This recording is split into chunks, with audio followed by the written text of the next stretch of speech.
Sir, मेरे mind में तो अभी नहीं आ रहा है इसमें क्या करना चाहिए। आप कुछ शैलजा मैम, प्लीज।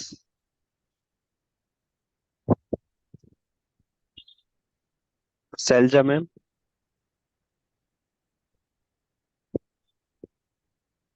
नंबर।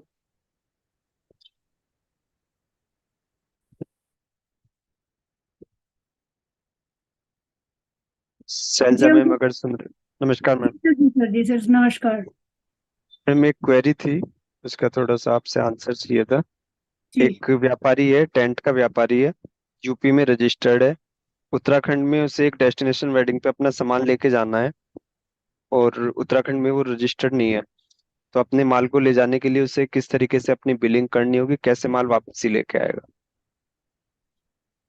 चालान से माल लेके जाएगा यूआरडी में और ई वे बिल बनाएगा। चालान से लेके जाएगा स्पेसिफिक पर्पस के लिए। जी। इसे वापस लेकर जाएगा चालान से ही। दूसरे स्टेट में अगर हमें बिल इशू करना है तो चालान के थ्रू ले जा सकते हैं? नहीं, जो ये फेट वेट लगती है उसमें है, उसके लिए है वो। उसमें वो अपना बिल भी इशू कर सकते हैं, क्योंकि फिर टाइम बीइंग है ना उसमें तो। जी। टाइम बीइंग है तो वो बिल भी इशू करेंगे, और बिल जो है वो इशू करने के बाद में जो टैक्स है वो वही देगा जहाँ से वो चला है। असल में जिसके लिए वो जा रहा है वो भी यूपी का है। वो तो सिर्फ डेस्टिनेशन वेडिंग होनी है वहां पे।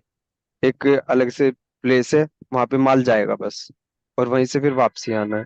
तो वो बिलिंग किसको करे? इन तो वो जो डेस्टिनेशन वेडिंग के लिए जो जा रहा है, जो जिसकी शादी है उसके लिए करेगा बिलिंग। और वो अगर यूपी में जहाँ से डेस्टिनेशन वेडिंग के लिए सामान जा रहा है वहां से चलेगा, तो वहीं उसका यूआरडी में करेगा बिलिंग। असल में जिसके लिए जा रहा है वो भी सहारनपुर के हैं। वो तो वहां पे जा रहे हैं सिर्फ वेडिंग के लिए।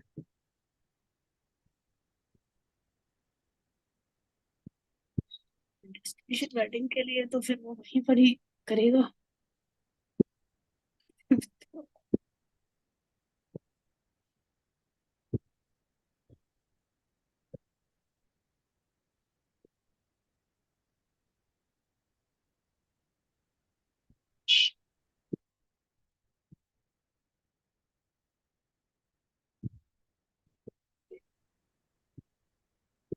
कोई और सदस्य इसमें अपनी राय रखना चाहें, प्लीज।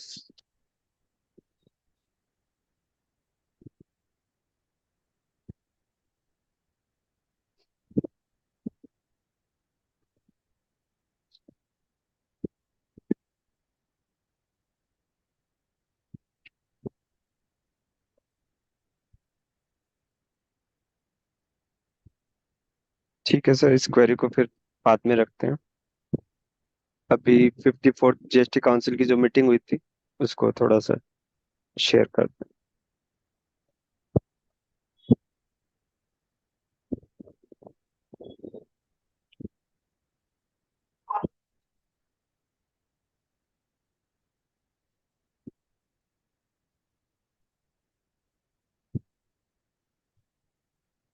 जीएसटी काउंसिल की मीटिंग हुई थी 54। उसमें कुछ डिसीजन लिए गए। तो उन्हीं डिसीजन पे थोड़ा सा क्या क्या चीज में चेंजेस आया है।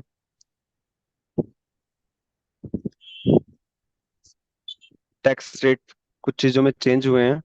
तो उसमें पहला है नमकीन and extruded expanded savoury food products, जिसमें HSN 19059030 था, जिसपे पहले 18% जीएसटी रेट था। अब उसे घटा के 12% कर दिया है। दूसरी चीज है कैंसर की जो कुछ दवाइयाँ थी उनके नाम दिए गए हैं, जिसपे पहले 12% का रेट ऑफ टैक्स था, उन्हें 5% किया जा रहा है। मेटल स्क्रैप, अभी तक अनरजिस्टर्ड परचेज पर किसी भी चीज पर आरसीएम की लाइबिलिटी नहीं थी, लेकिन आरसीएम की अनरजिस्टर्ड परचेज पर अब आरसीएम की लाइबिलिटी मेटल स्क्रैप पे की जा रही है।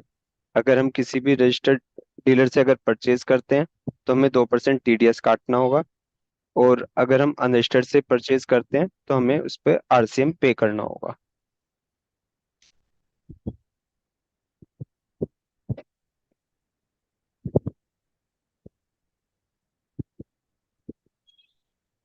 तो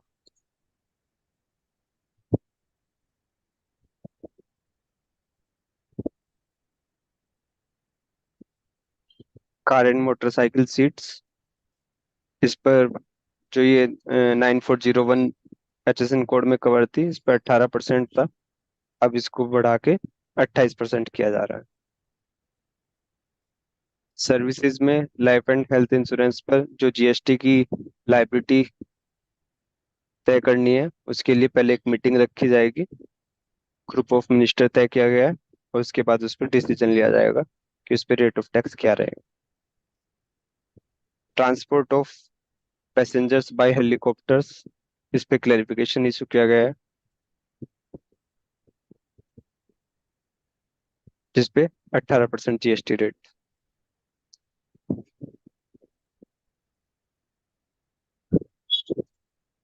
फ्लाइंग ट्रेनिंग कोर्स,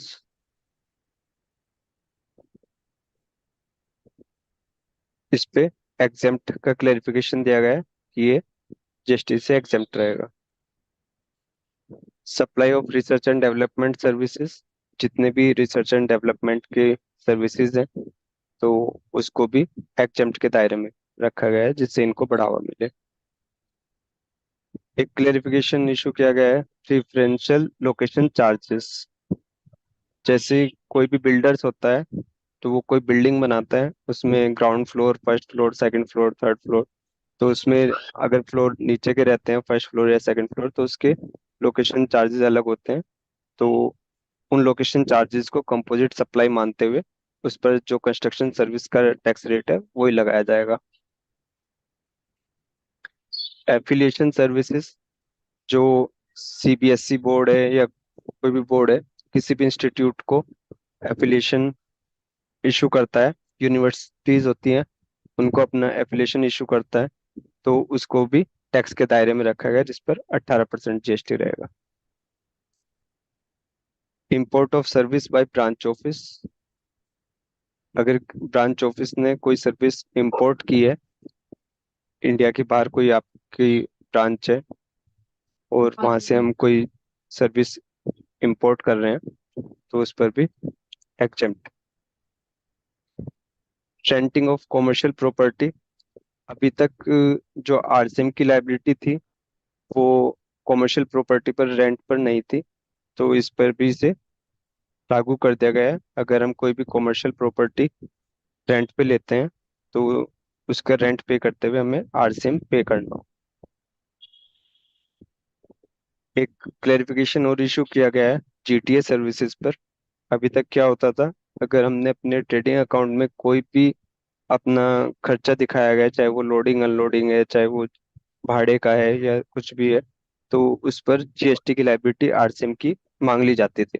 लेकिन उस पर क्लेरिफिकेशन इशू किया गया है, जिसमें इन्होंने कहा है कि अगर ये लोडिंग अनलोडिंग की सर्विसेज ट्रांसपोर्टर प्रोवाइड करा रहा है, तो वो आपको जो एक कंसाइनमेंट नोट इशू करेगा, उसमें वो कंपोजिट सप्लाई आपसे चार्ज करेगा, तो उसमें आपको पे करना होगा। लेकिन अगर आप अलग से पे कर रहे हैं, उसकी कोई अलग से इनवॉइस नहीं है, तो उस पर कोई जीएसटी की लाइबिलिटी नहीं रहेगी।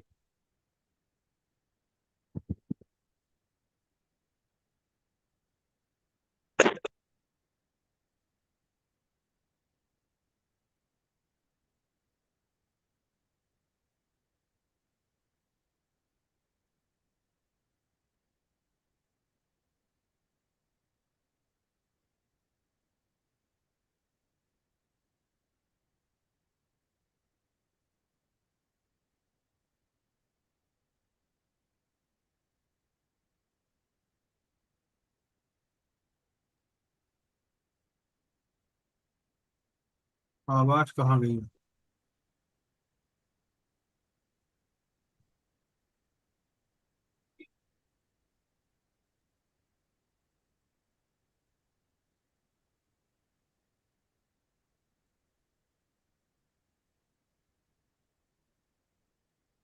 अरे इसका कहाँ गई? हेलो। 1 मिनट का टाइम दे रहा हूँ, 1 मिनट में दे रहा हूँ। उससे काम फंस गया।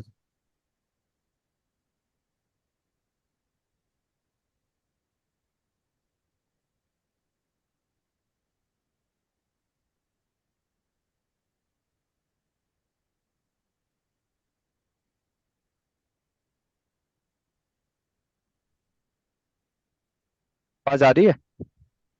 अब भाई। आ रही है सर? हाँ, अब आना शुरू हो गई। ठीक, ठीक है सर।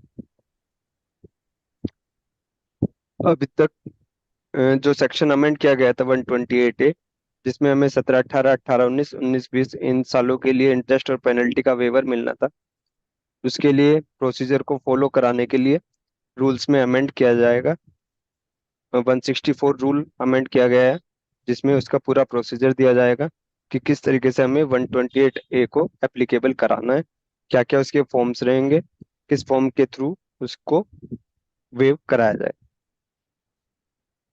ये 1 नवंबर 2024 से एप्लीकेबल हो जाएगा, नोटिफाई हो जाएगा, जिससे हम अपना 17, 18, 18, 19, 19, 20 इन 3 सालों की कोई भी जो डिमांड होगी 73 के अगेंस्ट में, 73, चाहे वो नोटिस हो, चाहे वो ऑर्डर हो, चाहे अपील का ऑर्डर, फर्स्ट अपील ऑर्डर, इन तीनों के अगेंस्ट में हम अपना वेवर एप्लीकेशन दे सकते हैं।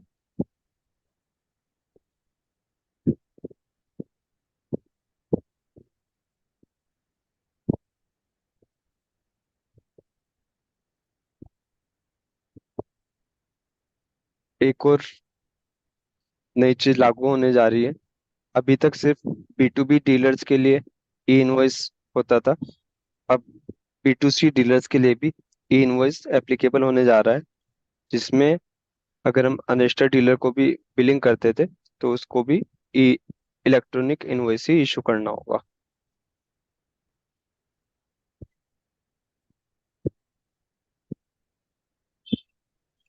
IMS इनवॉइस मैनेजमेंट सिस्टम का नया लेजर है, जो पोर्टल पर 31 अक्टूबर से अवेलेबल हो जाएगा, जिसमें हम अपनी इनवॉइस को सिलेक्ट कर सकते हैं, किस इनवॉइस को हमें एक्सेप्ट करना है या रिजेक्ट करना है। अगर हम किसी इनवॉइस को एक्सेप्ट नहीं करेंगे तो भी वो एक्सेप्ट मानी जाएगी, अगर रिजेक्ट करेंगे तो वो रिजेक्ट मानी जाएगी।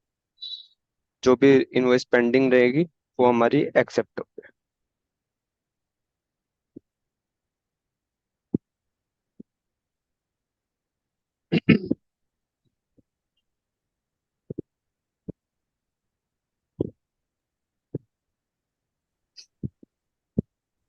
जी, ये जो B2C इनवॉइसिंग हो रही है, ये इससे मतलब अपडेट हो गई कि नेक्स्ट मंथ से फाइलिंग्स होगी? प्लीज दोबारा रिपीट कर दीजिए मैडम। मैं ये पूछ रही हूँ, जब B2C इनवॉइसिंग के बारे में बता रहे हैं कि अब हम हाँ लोग को जी। ई इनवॉइसिंग उन पे भी करनी पड़ेगी, ये जी। हमारी अगस्त से मतलब एप्लीकेबल हो गई कि आगे नहीं के महीनों नहीं में नहीं, होगी? आगे के महीनों में एप्लीकेबल होगी, अभी नहीं। अच्छा। 5 करोड़ से ऊपर के डीलर्स के लिए रहेगी, जिनकी प्रीसीडिंग किसी भी फाइनेंशियल ईयर में 5 करोड़ से ऊपर टर्नओवर रही है, तो उसमें लागू।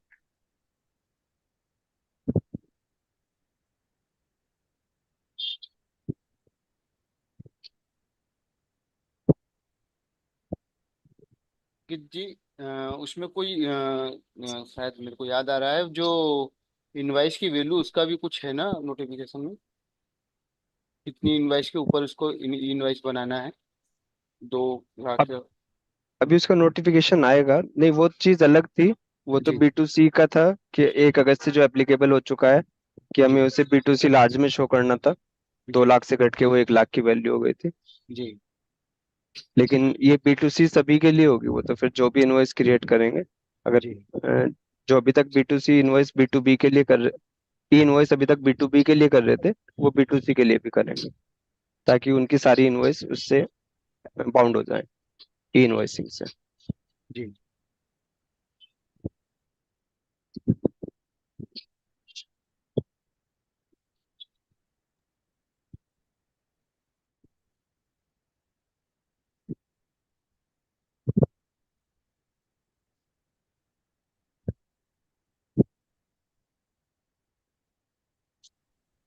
रमाशंकर सर, आपका माइक म्यूट है सर।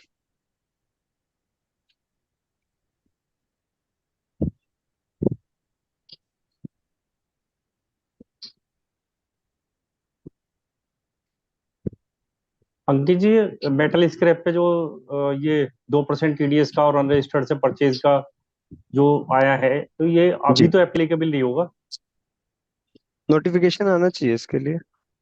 है ना? अभी तो एप्लीकेबल नहीं होगा। नहीं, इसका पर्पस नोटिफिकेशन नहीं है। पर्पस क्या हो सकता है? क्योंकि स्क्रैप में मतलब बहुत ज्यादा। पर्पस क्या था, देखो लास्ट ईयर इसमें क्या हुआ था, काफी सारी एसआईपी हुई थी, स्क्रैप डीलर्स के यहाँ हुई थी। हाँ। आपने देखा हो बहुत सारे जो ट्रक रोके भी जाते हैं तो वो मेटल स्क्रैप के ट्रक रोके जाते हैं। तो अभी हम्म। तक क्या है कि बहुत से डीलर ऐसे हैं जो लिमिट के दायरे में हैं, लेकिन वो अभी भी अपना रजिस्ट्रेशन नहीं ले रहे, जिससे स्क्रैप पे जो भी जीएसटी आता है वो नहीं आ पा रहा है सही। तो उसके लिए उन्होंने, अगर कोई भी रजिस्टर्ड डीलर परचेज करता है तो वो एक अमाउंट जो उन्हें पे करता है उस पर वो आरसीएम भी पे करेगा। आरसीएम पे करेगा तो वो अब उतनी अमाउंट को रिफ्लेक्ट करेगा अपने यहाँ। तो वहाँ जो टैक्स चोरी थी वो हाँ, बचेगी। ये भी है कि जो आरसीएम करेगा, आरसीएम उस पे करेगा। अभी तक तो हम हाँ जैसे जी। अनरजिस्टर्ड से परचेज करते हैं तो टैक्स उस पे है जी। नहीं, तो हम शो ही नहीं कर रहे हाँ, थे उसे। लेकिन अब हमें शो करना पड़ेगा। रिटर्न में शो होगा ना वो, तब ये जब कोई सी रिटर्न भी में शो हो मेटल जाएगा तो नहीं, फिर वो। ये कोई सी भी मेटल स्क्रैप है या कुछ कैटेगरी? नहीं, हालांकि अभी तक जो उसमें लिखा है मेटल स्क्रैप लिखा है, कोई मेटल ये नहीं खोला गया कि आयरन है या क्या है। लेकिन मेटल स्क्रैप मेटल है, सारी मेटल आएंगे फिर उसमें। सारे मेटल आएंगे। अब आयरन स्टील, आयरन स्क्रैप उसमें आएगा नहीं आएगा? नहीं, वो तो सारे आएंगे ना फिर तो। आयरन भी आएगा। वो तो प्लास्टिक स्क्रैप नोटिफिकेशन अलग में हो तो गया। सारी चीज आ जाएंगे। प्लास्टिक स्क्रैप अलग आ गया। प्लास्टिक स्क्रैप तो अलग हो गया, वो वो नहीं अलग हो आएगा। गया। लेकिन आयरन प्लास्टिक स्क्रैप स्क्रैप, हो गया, पेपर स्क्रैप हो गया, वो हाँ तो पेपर का सारे हो गया, अलग। वो नहीं आएगा। लेकिन लेकिन अभी ये मेटल मेटल स्क्रैप में स्क्रैप। जो आएगा, हाँ जी। तो हमें जो इन्वेस्ट वो परचेज में हमें वैल्यू भी दिखानी पड़ेगी उसकी। हाँ जी। मतलब हमने रजिस्टर से इतना परचेज किया, इतना उसका जी जी। आरसीएम है, जैसे भी वो अभी हमें तक हम दिखाना आरसीएम पड़ेगा। पे करते हैं उसी हिसाब से वो आएगा। उसी हिसाब से करना उसकी भी पड़ेगा। हाँ जी। नहीं, अभी तक तो जैसे अभी भी अनरजिस्टर्ड आरसीएम, से परचेज हम करते ही नहीं। नहीं जैसे भाड़े पे करते हैं तो आरसीएम में हाँ, अपनी भाड़े की लाइबिलिटी तरह से। क्रिएट करते हैं ना, इसी हाँ तरीके से हाँ, उसकी लाइबिलिटी क्रिएट होगी। पहले भाड़े लाइबिलिटी की तरह से क्रिएट होगी दिखाना फिर। पड़ेगा। हाँ जी। और 2% टीडीएस का भी, कि अगर हम उसका भी रजिस्टर्ड कोई। डीलर से परचेज करते हैं तब 2% टीडीएस काटना होगा।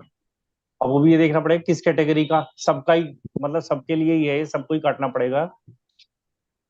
वो नोटिफिकेशन से क्लियर होगी वैसे तो, हाँ। देखो सारी और एक चीज। रिटर्न नहीं, फिर एक रिटर्न भी बढ़ जाएगी ना हमारी। टीडीएस की। हाँ, टीडीएस की। टीडीएस तो देखो अधिकतर कंपनियां हैं जो इस तरह का मेटल स्क्रैप अगर रजिस्टर्ड डीलर से परचेज कर रही हैं। हाँ। और लेकिन अगर नहीं भी है, कोई छोटा डीलर भी है, नहीं, ये तो जीएसटी नहीं कोई वाला बड़ी टीडीएस है कंपनी, ना? इसमें टीडीएस लिखा है, इसमें जीएसटी टीडीएस या ऐसा कुछ तो नहीं लिखा, मुझे नहीं लगता कि जीएसटी टीडीएस होगा ये। अच्छा, ये तो इनकम टैक्स वाला टीडीएस ही होगा। तो अभी क्लियर नहीं है फिर इस पे कि क्या इसमें है ये। लिखा हुआ नहीं वैसे कुछ, क्योंकि मैं हम्म। मीटिंग सुन रहा था तो उसमें उन्होंने इनकम टैक्स का टीडीएस ही बोला है शायद। अच्छा अभी एक लिंक शेयर किया था वीडियो, तो मैं उसमें अच्छा सुन अच्छा। रहा था तो इनकम टैक्स का टीडीएस लिखा था। ठीक है।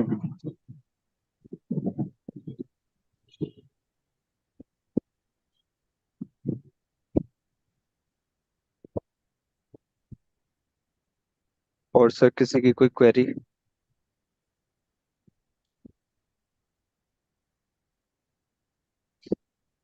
ये जीएसटी काउंसिल की मीटिंग में क्या इनकम टैक्स को टीटीएस लगाएगा सर?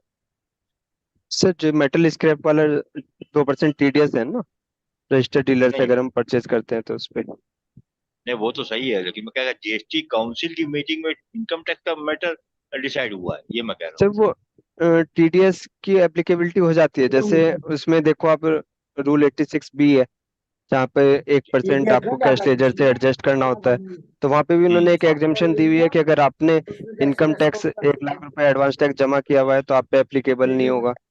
तो एप्लीकेबिलिटी वहाँ पे हो सकती है, उसमें कोई। अच्छा अंकित जी, एक आपने और बताया कि एक नंबर, मतलब इसमें काउंसिल, ये जो काउंसिल की मीटिंग हुई है इसमें कि जो हमारी वेवर स्कीम है कि नवंबर में आने की उम्मीद है, इसका नोटिस मतलब रूल में एक नवंबर अमेंडमेंट से में। एक एक नवंबर से नवंबर से। नोटिफाइड हो जाएगी। अब उसमें अब इसका क्या करें कि जो हमारा जैसे 19-20 के ऑर्डर 31 अगस्त में हो गए, और हम्म। उनमें टैक्स मतलब टैक्स पेनल्टी, टैक्स इंटरेस्ट और पेनल्टी लग के वो ऑर्डर हो गया। अब हम्म। उसकी उसकी अपील, जैसे छोटी अमाउंट है कि 4,000 का अमाउंट है, हम जमा करके और उसे खत्म कर सकते हैं। लेकिन अब हमारे हम्म। सामने समस्या आ गई थी, उसका टाइम निकल रहा है, तो हमें अपील करनी पड़ेगी। करें ना करें, इस बारे में कुछ गाइड करें आप, देखो कि आप करनी चाहिए नहीं करनी चाहिए। अपील अपील फाइल करने में आपको 10% जमा करना है, वो भी टैक्स का जमा करना है। आपको हाँ इंटरेस्ट पेनल्टी का अगेंस्ट कुछ जमा नहीं करना है। तो आप अगर जमा कर दे ज्यादा बेटर है। हाँ, बस ये है कि काम बढ़ गया। यदि पहले ये स्कीम आ जाती तो मतलब हाँ जी। कुछ केस में हम ना भी फाइल नहीं, करते। बहुत सारे केस ऐसे हैं जो 17, 18, 18, 19 के हैं, जिसमें हाँ, जिसमें ये टाइम। अपील ही फाइल करनी पड़ रही है। हाँ, अपील फाइल करेंगे तो अपील फाइल करनी ही पड़ेगी। हाँ जी, जिसमें क्योंकि फिर टाइम वो है उसमें रिकवरी तो रहने दें। प्रोसीडिंग शुरू हो जाती है ना। जिसमें टाइम है उसमें अच्छा, रहने दें। वो अगर 1 नवंबर से पहले 1 नवंबर से बाद तक का टाइम है उसमें रहने दो। रिकवरी प्रोसीडिंग्स तो 3 महीने बाद ही शुरू होती हाँ होंगी, जी, या 1 महीने लेकिन में कर देते हैं? नहीं, 90 दिन बाद ही। 90 दिन बाद कर देंगे ना ये? हाँ जी। और उसमें भी टैक्स लेंगे या इंटरेस्ट पेनल्टी भी ले लेंगे? वो तो जो भी आपके कैश लेजर में पड़ा होगा। कैश ले नहीं, कैश लेजर में पैसे कैश पड़े हुए लेजर हैं। हो, क्रेडिट लेजर हो, आपका बैंक हो जो अटैच नहीं किया तो हुआ है। पेनल्टी पेनल्टी अच्छा, बैंक से भी ले लेंगे, हाँ, कहीं से भी ले लेंगे वो। रिकवरी प्रोसीडिंग्स में और तो है ना, वो बैंक अटैच हो जाता हाँ है। हाँ, बैंक अटैच कर लेंगे। तो और जिनमें टाइम है सर, उसमें हम अपील ना करें। जिसमें टाइम है उसमें ना करें। जिसमें टाइम जैसे हाँ जी। 31 अगस्त है अभी, तो हमारे जी पास जी। सितंबर है, पूरा पूरा अक्टूबर है, हाँ जी। 2 महीने हो गए। जब आ जाएगा तो बस हमें उसमें अपील करने की आवश्यकता नहीं पड़ेगी, जिसमें टाइम है। बस सीधा सीधा ये है, 1 अगस्त से पहले जो भी ऑर्डर है हाँ, उसमें अपील करनी है, उसके बाद वाले ऑर्डर में नहीं करनी है। नहीं, 1 अगस्त ठीक है, जी। 1 अगस्त से मतलब। अंकित हाँ जी। भैया जी, जी सर। अगर हमने अपील कर रखी है 18-19 की, हाँ और जी। ऑफिसर उसमें डिमांड निकाल देता है, हाँ जी। मतलब वही, सॉरी, अपील वाला मतलब रिजेक्ट कर देता है हमारी अपील, हाँ तो जी। हमारी पे वही 73 लागू होगा ना? वो तो 73 में ऑर्डर हुआ है तो 73 ही हाँ। लागू होगा। हाँ, तो बस हमें मूल मूल जमा करना होगा, ब्याज पेनल्टी हाँ तो जी। भी माफ है ना जी? हाँ जी। अपील में हाँ भी। जी। हाँ जी। जी, जी, थैंक फर्स्ट यू अपील के भैया। ऑर्डर तक माफ है। हाँ, फर्स्ट अपील में ही हम, थैंक यू भैया। जी। और ये जो आपने नमकीन वाला बताया 18 का 12 हो गया, ये कब से एप्लीकेबल होगा? इसका नोटिफिकेशन आएगा। अच्छा, अभी एप्लीकेबल नहीं हुआ, ठीक, जी। Thank you. ठीक सर है जो सर। ऑर्डर हो कुछ लोगों के ऑर्डर हो चुके हैं, जिसमें उन्होंने ASMT 10 के ऊपर खाली टैक्स टैग जमा कर दिया, और उन्होंने जो है ऑर्डर भी पास कर दिया। ये आपकी हाँ रिप्लाई जी, वो एक्सेप्ट कर ली गई। इंटरेस्ट उनके पेनल्टी के सुपर ऑर्डर पेनल्टी किए हुए। हाँ जी। नहीं नहीं, हाँ मांगे जी। ही नहीं, मांगे ही नहीं। खाली नहीं मांगे हैं तो इसमें फिर उन्होंने तो कुछ हो नहीं सकता। अ, अ, जब कोई डिमांड ही नहीं तो है तो ऐसी उसमें तो स्थिति में, कुछ। हाँ, उन्होंने रिप्लाई एक्सेप्ट कर लिया, और खाली जो भी जी। टेक्स्ट था वो जमा कर दिया गया, और उसके बाद उन्होंने ऑर्डर भी क्लियर कर दिया, तो अब उसमें तो कुछ कर नहीं सकते। नहीं नहीं, अब कुछ नहीं हो सकता सर, उसके लिए तो DRC 7 में डिमांड होना जरूरी है। जी जी। लास्ट नहीं, मीटिंग में कुछ किसी में ने तो बताया था ना कि हमारा जो है उन्होंने टैक्स जमा कर दिया, और उन्होंने पूरा पूरा उसको हाँ जी, एक्सेप्ट कर लिया, और इंटरेस्ट उसमें कोई पेनल्टी इंटरेस्ट को वेव पेनल्टी कर नहीं लिया। लगे। जी जी। कुछ में तो ASMT 10 के वो ऑर्डर ही नहीं हुए। थैंक यू जी। कुछ केसेस नहीं में 17-18 में वो तो ASMT 10 के टाइम हमने बार हो गया जवाब वो दे तो। दिया, देखो तो उसमें तो सेवेंटी कुछ टाइम थ्री बार हो करना गया ही फिर। नहीं था। 73 पे एप्लीकेबल है, SMT 10 पे तो है ही नहीं। SMT 10 तो 61 का है, वहां पे नहीं, तो उन्होंने वेवर ऑर्डर नहीं वैसे भी करे नहीं तो है। हमारी तरफ से तो कोई वो नहीं है ना, पेंडेंसी। नहीं नहीं, हमारी तरफ नहीं से करे कोई तो नहीं पेंडेंट। करे। हाँ जी। ठीक है सर, धन्यवाद। हमारे वक्ता महोदय आए कि नहीं आए अभी? आ गए सर। देखिए अंकित सर, एक जी सर। MST आनी थी, वो जो कंपोजिशन वाली, वो आपको डेट बढ़ाई थी ना? कौन से वाली सर? पुरानी वाली जो थे पेंडिंग थे उनके लिए डेट बढ़ाई थी, और जो करंट वाली थी उसके लिए डेट नहीं बढ़ाई थी। उसके लिए वो कर दिया था ना, जून तक के लिए। समझ नहीं पाया सर, कौन से वाली बात कर रहे हैं आप? GSTR जो अपन लोग 4 भरते थे, हाँ जी, हाँ जी, हाँ जी। उसके लिए कह रहा हूँ सर। लास्ट 3 इयर्स के लिए डेट बढ़ाई थी, जून तक के लिए कर दिया था। वो तो लास्ट ईयर बढ़ाई थी ना सर। हाँ इस हाँ, साल वही तो कह कोई रहा हूँ। इस साल लेकिन तो जो कोई बैंक उसके लिए का स्कीम था नहीं। उसकी डेट 30 अप्रैल थी। हाँ जी, 30 अप्रैल से वो वो 30 जून क्या हो पिछली गई ना। डेट बढ़ने से वो पिछला पहले जमा होगा तब अगला जमा कर सकते थे ना।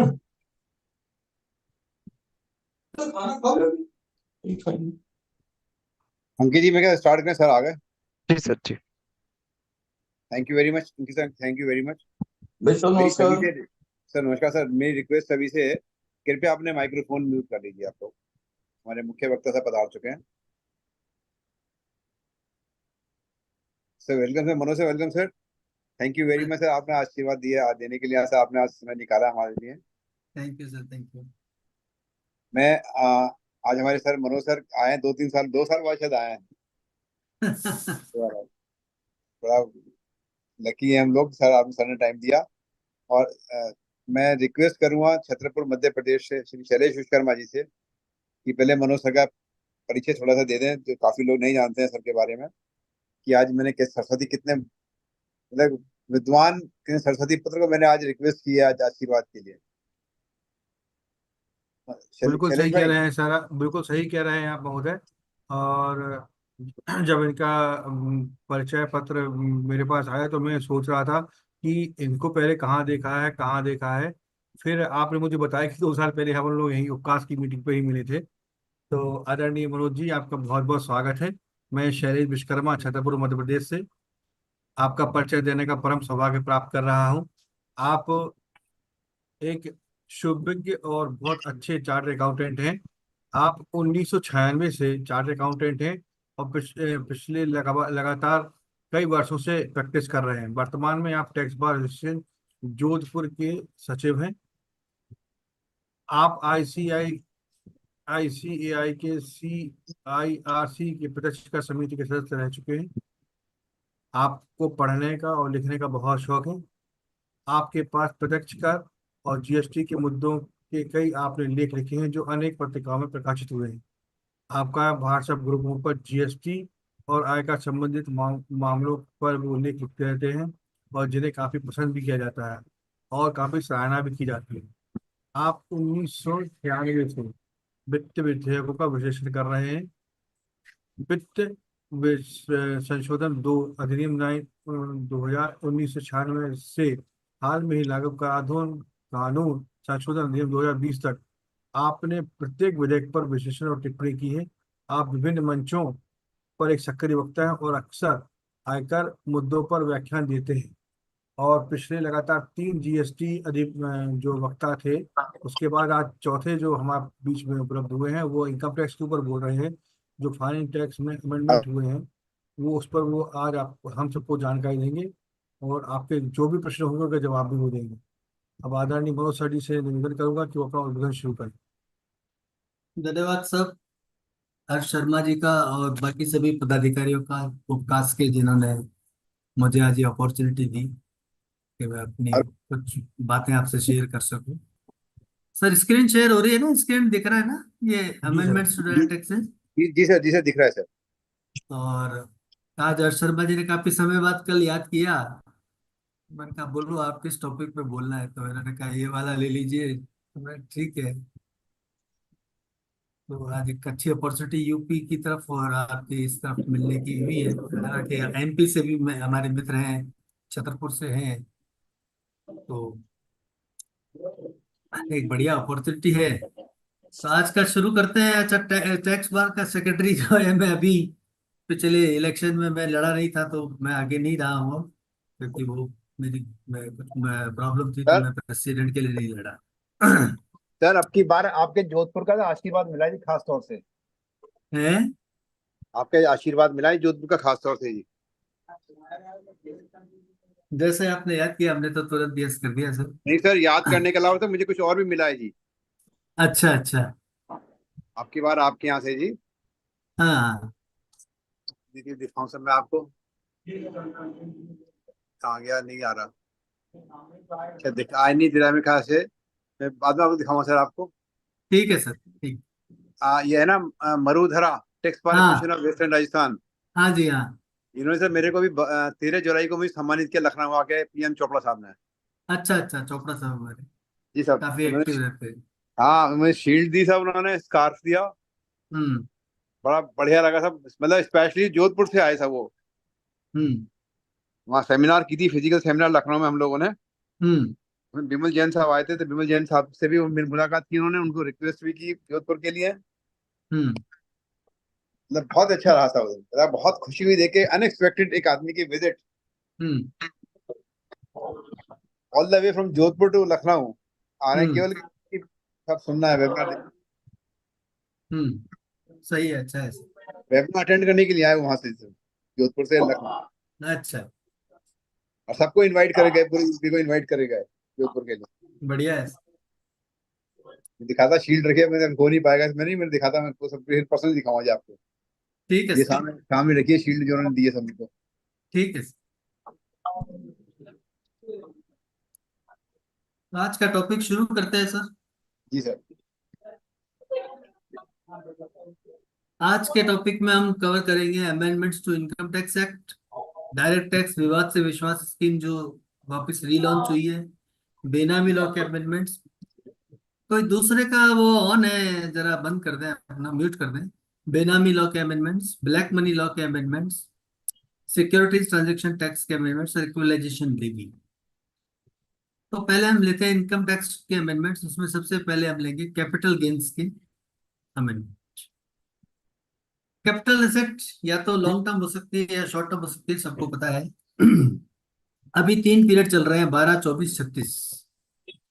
अब गवर्नमेंट ने ये कर दिया 23/7/24 से लेकर के 22/7/24 के बाद 23/7/24 से 36 साल महीने वाला पीरियड खत्म कर दिया टोटली। लेकिन सेक्शन 50B में अमेंडमेंट रह गई है, वहां भी 36 साल का 36 महीने का पीरियड चलेगा। तो क्या किया है इन्होंने, लिस्टेड सिक्योरिटीज जिसमें सारे शेयर्स डेरिवेटिव सब आ जाते हैं, other than a unit, unit of equity oriented fund, zero coupon bond. पहले लॉन्ग टर्म होने के लिए 12 महीने या उससे ज्यादा होल्ड करना जरूरी था, अब सेम कर दिया है, लेकिन एक चेंज है। अब लिस्टेड यूनिट चाहे किसी भी म्यूचुअल फंड की हो, इक्विटी ओरिएंटेड हो, नॉन इक्विटी ओरिएंटेड हो, सबके लिए 12 महीने कर दिया है।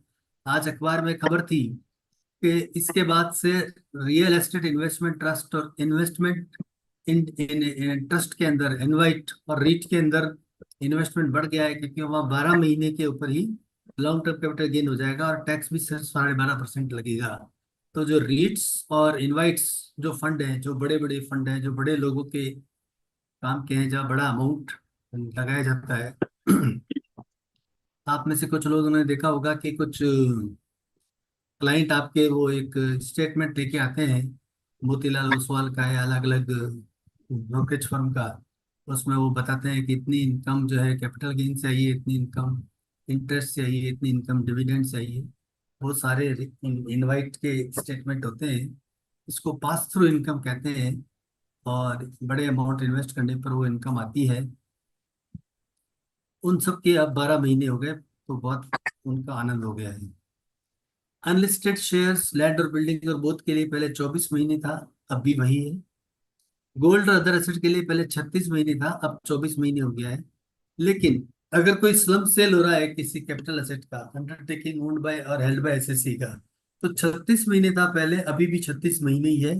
सेक्शन 50B में ये लिमिट टाइम दिया हुआ है और वहां कोई अमेंडमेंट नहीं हुई है।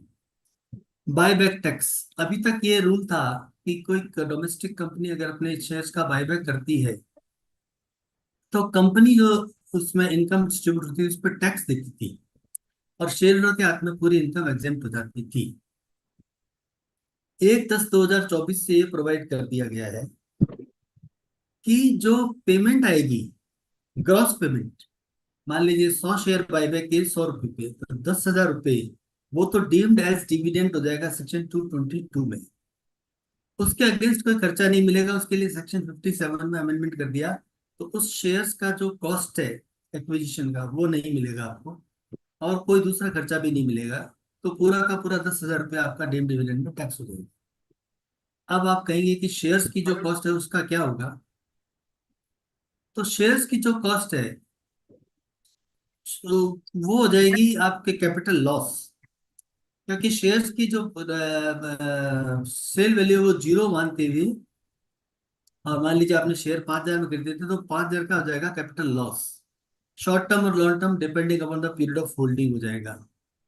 तो 5,000 रुपये जो है वो आप या तो इस साल में आपके पास कोई कैपिटल गेन की इनकम है तो उससे सेट ऑफ कर सकते हैं, या अगले 8 साल तक कैरी ओवर कर सकते हैं। और कैपिटल गेन की जब भी इनकम होगी, जब आप उसको सेट ऑफ कर सकते हैं, इनकम नहीं होगी तो वो लॉस आपका चला जाएगा। तो कुल मिला के गवर्नमेंट ने ये सिस्टम कर लिया कि आप पूरे अमाउंट पे एक बार टैक्स भर दो, उसके बाद आपके पास कैपिटल गेन होगा तो एडजस्टमेंट होगा, नहीं तो नहीं होगी। ये बायबैक टैक्स का टोटल जो है डिस्कस कर दिया है। इसका इफेक्ट यही है। इफेक्ट ऑफ अमेंडमेंट की बात कर लेते हैं। एंटायर कंसिडरेशन डीम डिविडेंड हो जाएगी कंप्यूटेशन के लिए, कैपिटल गेन के लिए कंसिडरेशन डील मार के कॉस्ट कैपिटल लॉस हो जाएगी। Loss short term long term जैसे आपकी पीरियड ऑफ होल्डिंग होगा, और वो लॉस आपका सेटअप होगा सेक्शन 71 रेट विद सेक्शन 74 के रूल्स के हिसाब से। Transfer by gift section 47 clause 3 में any transfer of a capital asset under gift और विल और irrevocable trust is not regarded as transfer. तो ये एग्जेम्प्ट हो गया कैपिटल गेन से। ये एग्जेम्पशन तब अलाउबल नहीं है जब ये ट्रांसफर अंडर गिफ्ट और revocable trust of capital asset being shares और debentures of allotted by company directly indirectly to employees under ESOP plan. अब इन्होंने क्या किया, गवर्नमेंट कोर्ट ने ये कहा कि transfer of shares by company via gift is also exempt under this section. Bombay high court ने एशियन सैटेलाइट में, गुजरात हाईकोर्ट ने प्रक्रिया फार्मा केम में, कर्नाटक हाईकोर्ट ने नंदादुर होल्डिंग्स में, चेन्नई आईटीआईटी ने रेडिंगटन इंडिया में, बॉम्बे हाईकोर्ट ने जय ट्रस्ट का केस अभी आपने सुना होगा, जहां ट्रस्ट ने शेयर्स ट्रांसफर किए थे और वो एग्जेम्प्ट में डाल दिया था। तो गवर्नमेंट का ये मानना है कि गिफ्ट जो है केवल नेचुरल पर्सन दे सकते हैं।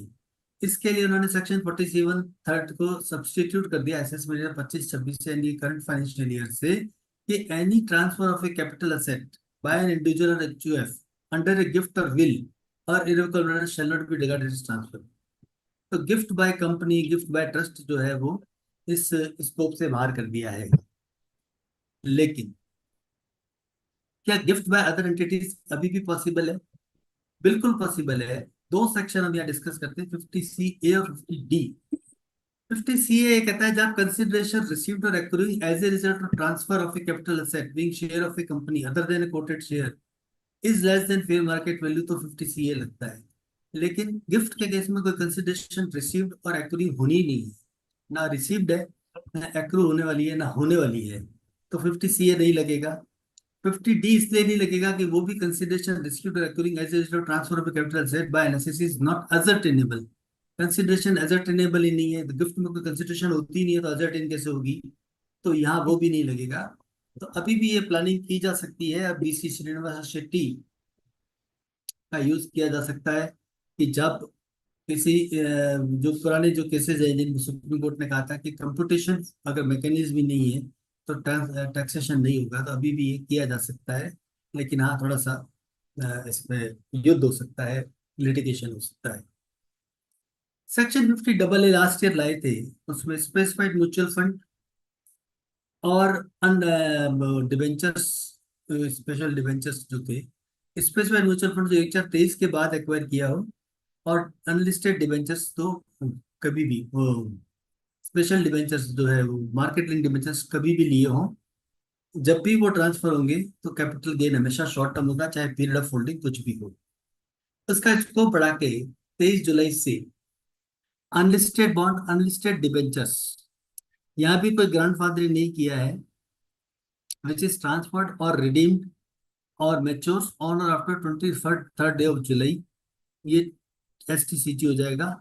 स्लैब रेट्स पे आपका टैक्स होगा। सेक्शन 111A इसमें नहीं लगेगा। सेक्शन 54F का बेनिफिट क्लेम कर सकते हैं, इस क्लेम के अगेंस्ट में बिल्कुल कर सकते हैं। सुप्रीम कोर्ट ने VS डेम्पो के केस में ये कहा था कि कंप्यूटेशन का जो डीम्ड सिस्टम है वो तो शॉर्ट टर्म मान रहा है, लेकिन है तो लॉन्ग टर्म कैपिटल गेन, इसलिए आपको अभी भी इसमें फायदा मिल सकता है। स्पेसिफाइड म्यूचुअल फंड जो है उसकी डेफिनेशन में एक बदलाव है, लेकिन वो असेसमेंट 26-27 से है। स्पेसिफाइड म्यूचुअल फंड का मतलब था म्यूचुअल फंड जो not more than 35% of total proceeds equity shares में इन्वेस्ट करते हैं। अब यहाँ दिक्कत ये आ रही थी कि बहुत से ऐसे म्यूचुअल फंड है जो इक्विटी शेयर्स में इन्वेस्ट ही नहीं करते, जैसे गोल्ड फंड्स है, एक्सचेंज ट्रेडेड फंड्स है, तो वो भी इस सेक्शन 50AA से हिट हो रहे थे।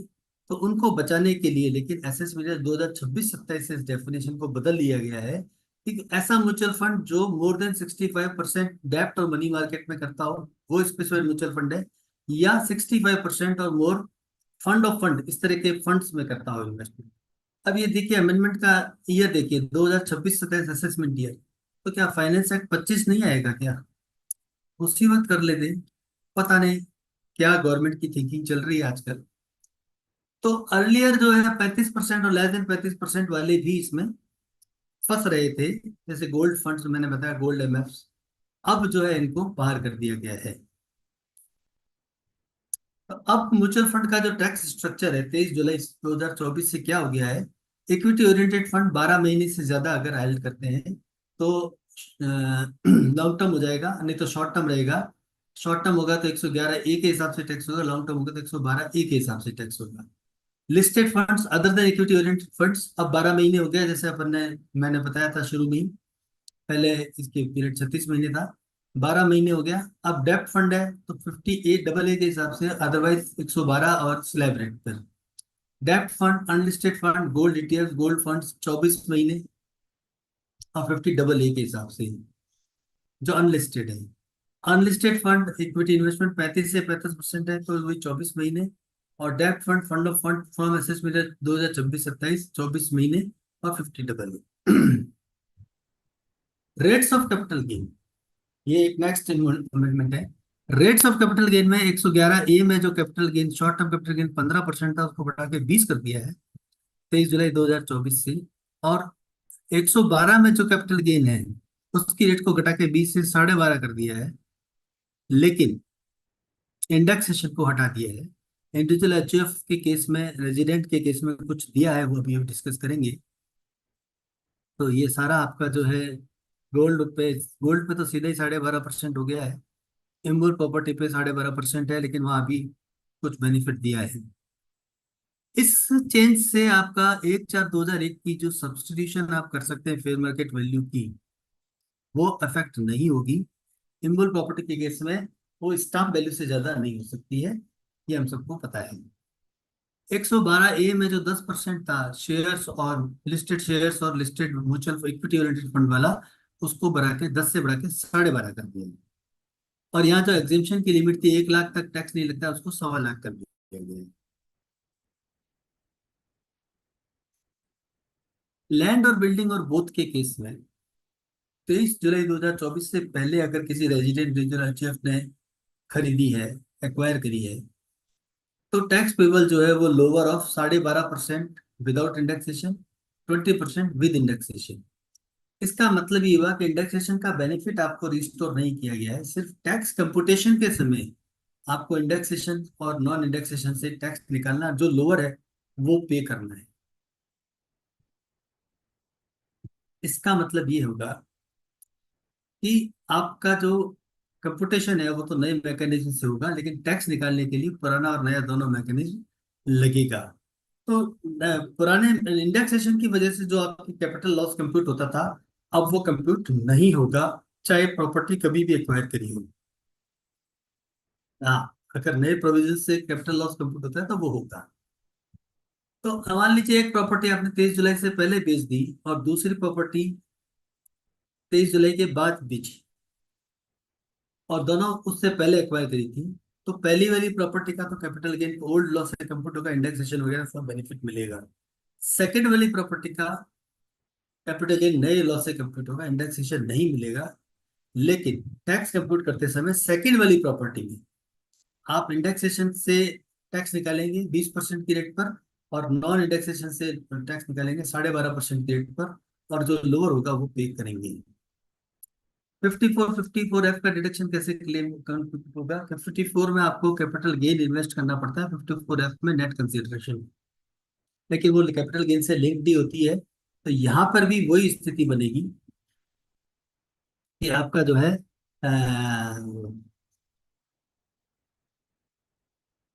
कैपिटल गेन हायर इन्वेस्टमेंट अब आपको करना पड़ेगा, क्योंकि जो है वो नया कैपिटल गेन थोड़ा ज्यादा निकलेगा इंडेक्सेशन का बेनिफिट नहीं होने की वजह से।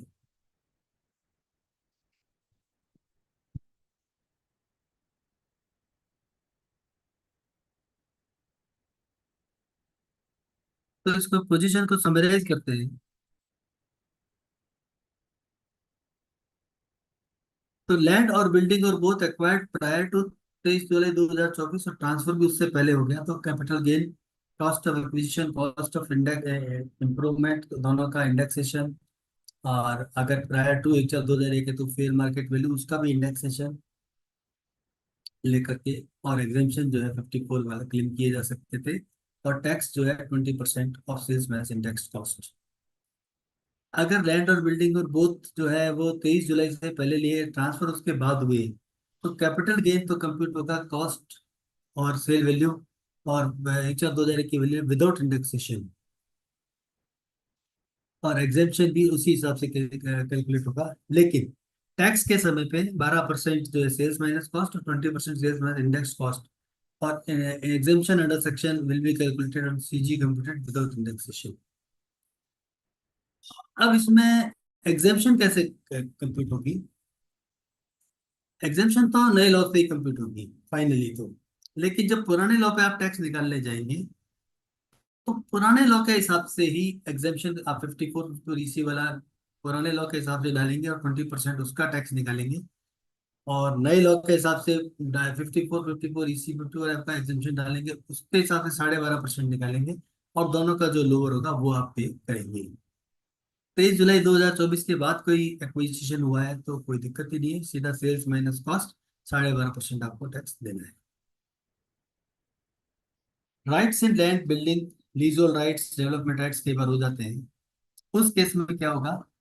इस केस में ये प्रोविजन लागू नहीं होगा, क्योंकि 50C में और 43CA में इसी पॉइंट पर काफी लिटिगेशन हो चुकी है, और वहाँ ये कहा गया कि जहाँ लैंड बिल्डिंग और बोथ लिखा हुआ है और कहीं पर भी ये नहीं लिखा हुआ है कि जो है वो आपके, जहाँ लैंड बिल्डिंग और बोथ लिखा हुआ है कहीं पर भी ये नहीं लिखा हुआ है कि राइट्स इन लैंड है, तो वहाँ 50C नहीं लगता है, तो उसी तर्ज पे यहाँ पे भी नहीं लगेगा, और यहाँ आपका टैक्सेबिलिटी 12.5% विदाउट इंडेक्सेशन होगी, एक्विजिशन चाहे कभी होगी।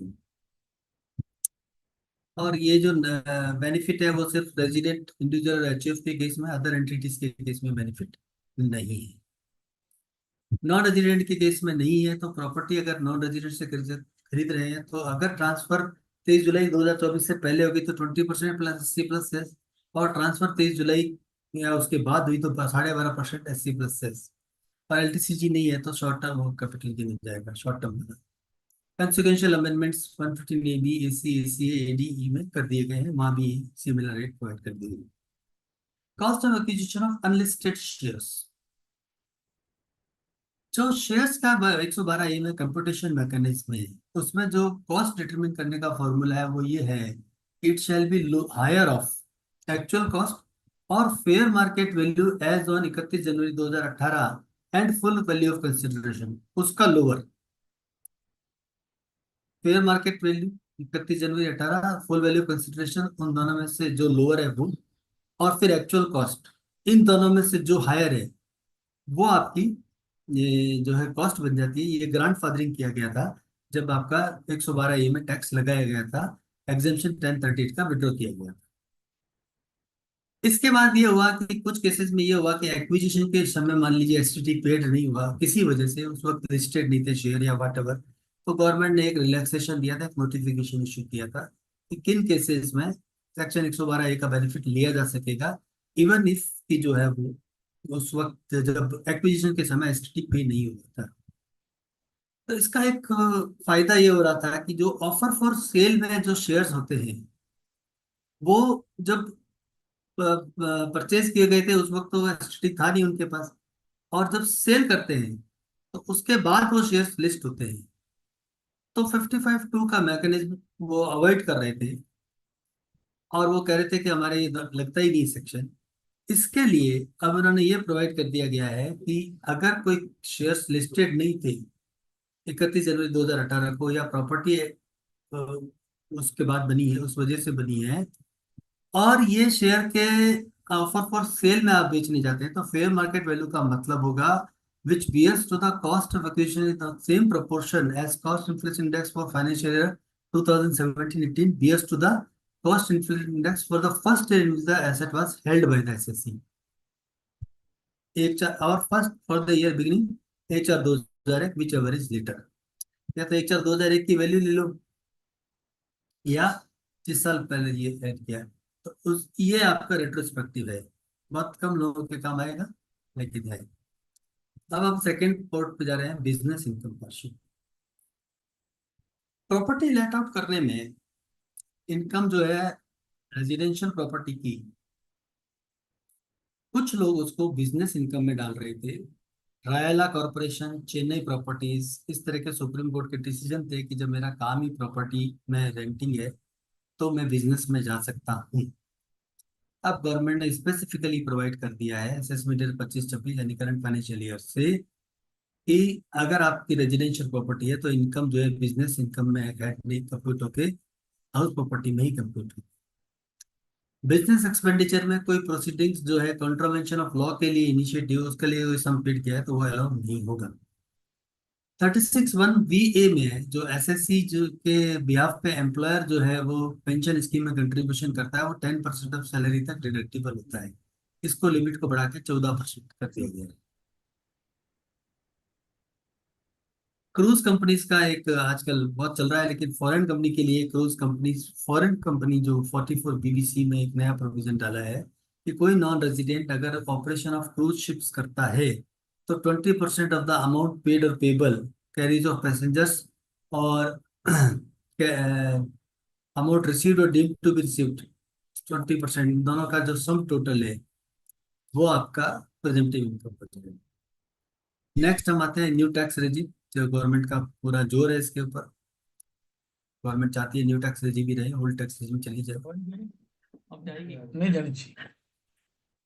असेसमेंट 25-26 से स्लैब्स को चेंज किया गया है।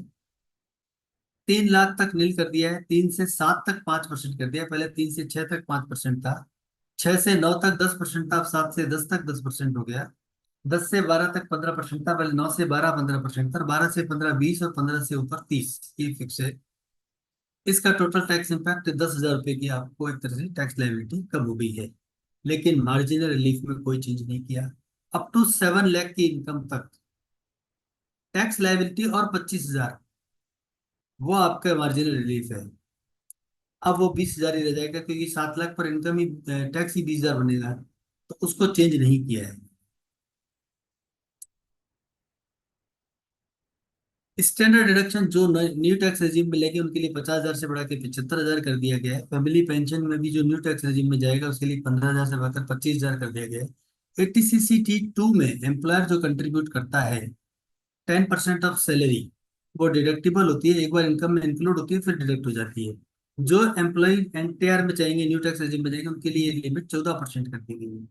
अब मान लीजिए एम्प्लॉय रिटर्न भरते समय वापस ओल्ड रेजिम में जंप कर जाता है, जो कि उसके पास ऑप्शन है, हमें पता है, ड्यू डेट तक तो है ही है, तो उस केस में ये होगा कि फिर वो 14% ऊपर जुड़ेगा और नीचे डिडक्शन जो 10% मिलेगा, तो वो 4% में टैक्स कर लेगी।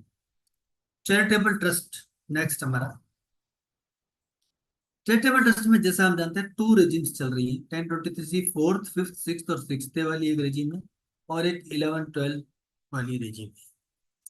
दोनों रेजिम करीब करीब सिमिलर है, सिर्फ ये है कि 1023C वाली रेजिम में आप फॉर्म नंबर 9A नहीं भर सकते हैं। जो आपका जो इनकम डिराइव कर ली, खर्च नहीं कर पाई या इनकम रिसीव नहीं हुई तो आप फॉर्म 9 नहीं भर देते, वो 1023C में अलाउबल नहीं है। तो 1023C वाली रेजिम 1/10/2024 से गवर्नमेंट डिसकंटिन्यू कर रही है। इस डेट के बाद कोई भी अप्रूवल की एप्लीकेशन इस रेजिम में ली नहीं जाएगी, और जो इस डेट से पहले जो लग जाएगी एप्लीकेशंस, उनको जो है कंसिडर किया जाएगा, ग्रांट हो जाएगा, तो वो 5 साल के लिए ग्रांट अगर हो जाएगा तो 5 साल के लिए अप्रूवल चलेगा। लेकिन जब वो री अप्रूवल में आएगा, जैसा कि हम जानते हैं हर 5 साल में अब री अप्रूवल के लिए आना है, तो जब भी आप री अप्रूवल के लिए आएंगे उस वक्त फिर आपको 12A वाली रेजिम में ट्रांसफर कर दिया जाएगा कंपल्सरी। और अगर 1023C और 12VB वाले ट्रस्ट आपस में मर्ज करना चाहें तो एग्जिट टैक्स नहीं लगेगा अगर दोनों के सिमिलर ऑब्जेक्ट्स हों, दोनों रजिस्टर्ड या अप्रूव्ड हो अंडर इनकम टैक्स लॉ, और एनी अदर कंडीशन जो वो नोटिफाई करेंगे बाद में। ये एसएस मेजर 25-26 से आपको प्रोवाइड कर दिया गया है। एक डिलेड एप्लीकेशन का क्लॉज, इस बार कंडोनेशन ऑफ डिले का बहुत अच्छा प्रोविजन प्रोसीजर कमिश्नर के पास दिया गया है। ऐसे बहुत से केसेस होते हैं जहाँ ट्रस्ट को क्या है कि या तो अप्लाई करना होता है, या मान लीजिए मॉडिफिकेशन ऑफ ऑब्जेक्ट्स हो गया तो 30 दिन में रीअप्लाई करना है, या 5 साल बाद 6 महीने पहले अप्लाई करना है, या कमेंसमेंट ऑफ एक्टिविटी के 6 महीने के अंदर अप्लाई करना है, या 3 साल प्रोविजनल अप्रूवल पूरे होने के 6 महीने पहले अप्लाई करना है। तो उसमें डिलेस हो गए हैं या हो रहे हैं, तो उस केस में आप विद रीजनिंग अगर एप्लीकेशन देंगे पीसीआईटी को तो वो उसको कंसिडर कर सकते हैं। 80G में एक अमेंडमेंट था कि इंस्टीट्यूशन ने एक्टिविटीज कमेंस नहीं करी तो एप्लीकेशन जो है 1 month prior to commencement of previous revenue assessment from which approval is sought। दूसरा था कमेंस हो गई है और कोई एग्जेम्पशन पीछे कभी क्लेम नहीं किया गया है, तो 80G में इस एग्जेम्पशन का कोई मतलब नहीं था, इस कंडीशन को हटा दिया गया है 1/10/2024 से। तो सेकंड में नॉट कमेंस्ड के बाद सीधा जो है वो आपका एप्लीकेशन हो जाएगा। टीडीएस टीसीएस में पहले तो रेट्स में डिस्लेशन किया गया है, ये आपके लिए नहीं किया है, अपने लिए किया है क्योंकि रिफंड बहुत ज़्यादा बढ़ रहे थे, तो उसको रिफंड को अमाउंट को रिस्ट्रिक्ट करने के लिए। तो इंश्योरेंस कमीशन पे 5% से 2%, लेकिन ये 1/4/25 से किया है। पीएफ पेमेंट पे 5% 2% 1/10/24 से कर दिया है, अगले महीने से हो जाएगा 15 दिन बाद। Commission on sale of lottery ticket से 5 से 2 1/10/24 से। कमीशन और ब्रोकरेज पर 5 से 2 1/10/24 से।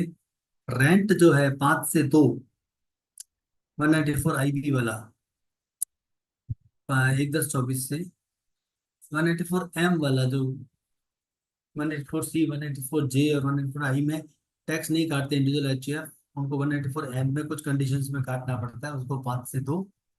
और ई कॉमर्स ऑपरेटर वाला 1 से 0.1।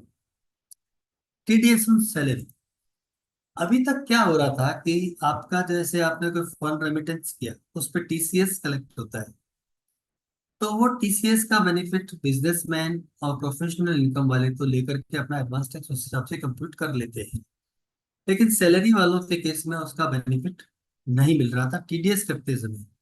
तो वो कह रहे थे कि हमारा भी रेमिटेंस होता है, लेकिन जब हम रेमिटेंस करते हैं तो टीसीएस जो कटा हुआ उसका कोई फायदा हमें नहीं मिलता है। तो इन्होंने एक प्रोविजन कर दिया कि अगर आपकी income other than any other head of income में चार्जेबल है, नॉट बीइंग ए लॉस और हैज टीडीएस और टीसीएस, तो सच अदर इनकम को टैक्स रिडक्शन को और लॉस को तीनों को लेते हुए एम्प्लॉयर आपका टैक्स काटेगा। इसमें प्रोविजन ये कर दिया गया है कि जो टैक्स डिडक्टिबल है वो कभी भी उस अमाउंट से लेस नहीं होगा जो अमाउंट कटता अगर जो लॉस और अदर जो आपने टीडीएस का फिगर नहीं दिया होता उसको एम्प्लॉयर को, तो जो टैक्स कटता वो कटना पड़ेगा।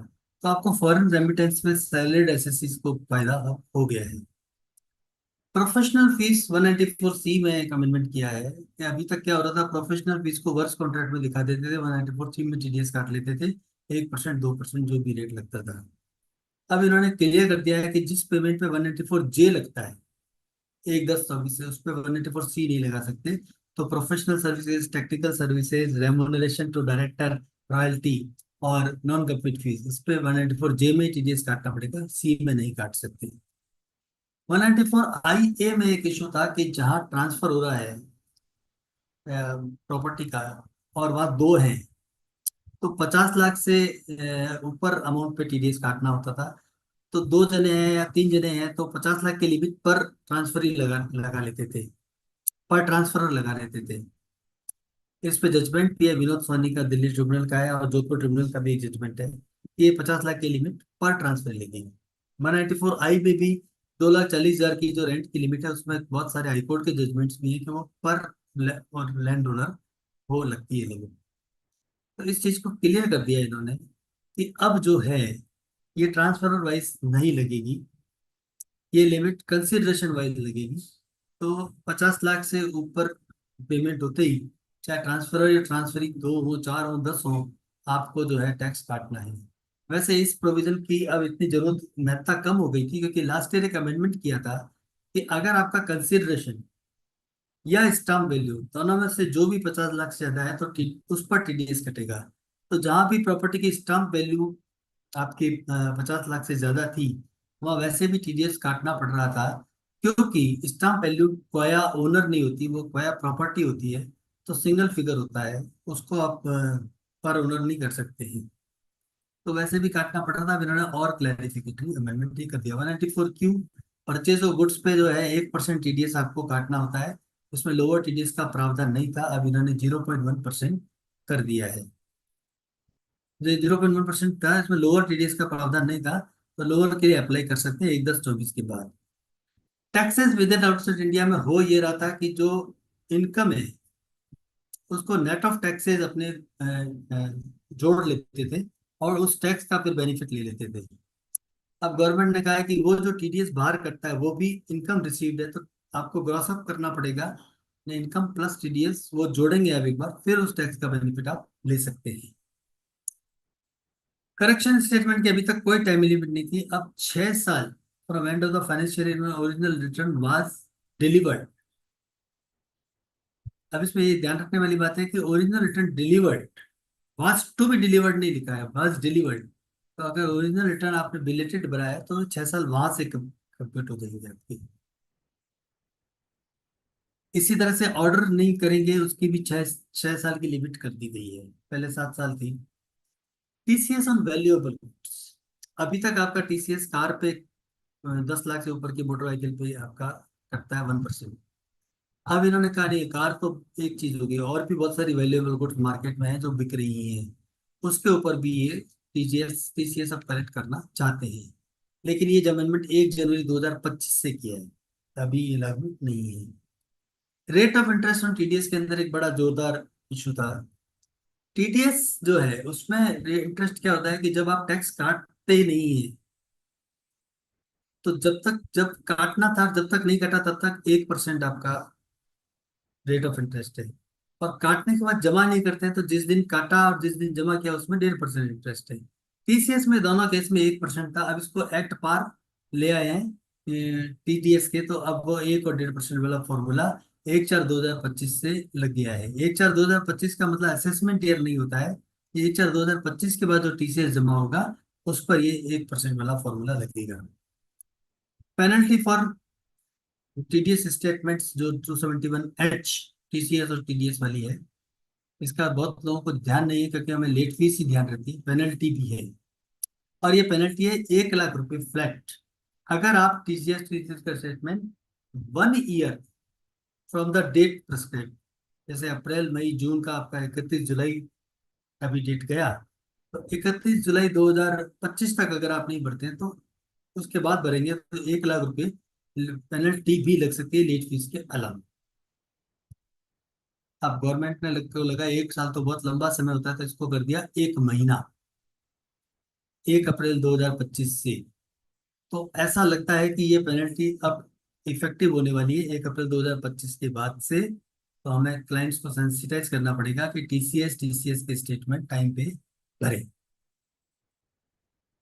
ये एक ही बहुत ही अच्छा अमेंडमेंट मैं मानता हूँ, प्रोसिक्यूशन फॉर टीडीएस डिफॉल्ट्स। अगर आपने टीडीएस जमा करना था 7 तारीख को और नहीं किया तो प्रोसिक्यूशन हो सकता है। कंपाउंडिंग की एक इलाज है, अदरवाइज प्रोसिक्यूशन मेंटेनेबल है। 1/10/2024 से ये प्रोवाइड कर दिया गया है कि अगर tax deducted due date of TDS statement तक भी फाइल कर दिया तो प्रोसिक्यूशन लॉन्च ही नहीं होगी। तो जैसे जुलाई अगस्त सितंबर, जुलाई का टीडीएस आप जमा कर सकते हैं 31 अक्टूबर तक, अगस्त का 31 अक्टूबर तक, सितंबर का 31 अक्टूबर तक ब्याज लगेगा, लेकिन प्रोसिक्यूशन लॉन्च नहीं होगा। तो 7 तारीख चूकने से, सिर्फ एक 7 तारीख चूकने की वजह से प्रोसिक्यूशन का प्रोविजन और फिर वो आपके वो सारे जो भी वो प्रॉब्लम्स है, कंपाउंडिंग फीस वगैरह, वो बच गई है। पार्टनरशिप फॉर्म्स में दो ही अमेंडमेंट है। एक तो रेम्यूनरेशन का 1.5 लाख और 90% तो 3 लाख और 60% रेम्यूनरेशन उसके ऊपर। अब इस लिमिट को बढ़ा के असेसमेंट 25-26 यानी करंट फाइनेंशियल ईयर से 3 लाख और 90% 6 लाख के बुक प्रॉफिट तक और 60% उसके ऊपर। ये मोस्ट डिबेटेड जो है अमेंडमेंट 194T, ये 1/4/25 से लगाया है। 1/4/25 के बाद कोई भी पार्टनरशिप फॉर्म अपने किसी भी वर्किंग पार्टनर को अपने पार्टनर को सैलरी, रेम्युनरेशन, कमीशन, बोनस और इंटरेस्ट देती है, वर्किंग पार्टनर हो या नॉन वर्किंग पार्टनर हो, इंक्लूडिंग कैपिटल अकाउंट में क्रेडिट करके। तो उस अमाउंट पर जब क्रेडिट के समय पे टीडीएस काटना है 10%। अगर ये सम 20,000 से ज्यादा नहीं है साल भर में तो नहीं काटना। अब इसमें बहुत सारे इश्यूज खड़े होने वाले हैं। विड्रॉल्स फ्रॉम कैपिटल अकाउंट और current account are not covered in TDS, लेकिन विड्रॉल्स को असेसिंग ऑफिसर ये कह सकते हैं कि it is part of remuneration और टीडीएस क्यों नहीं काटा आपने उस वक्त। तो इसमें बहुत सारे इश्यूज खड़े होने वाले हैं।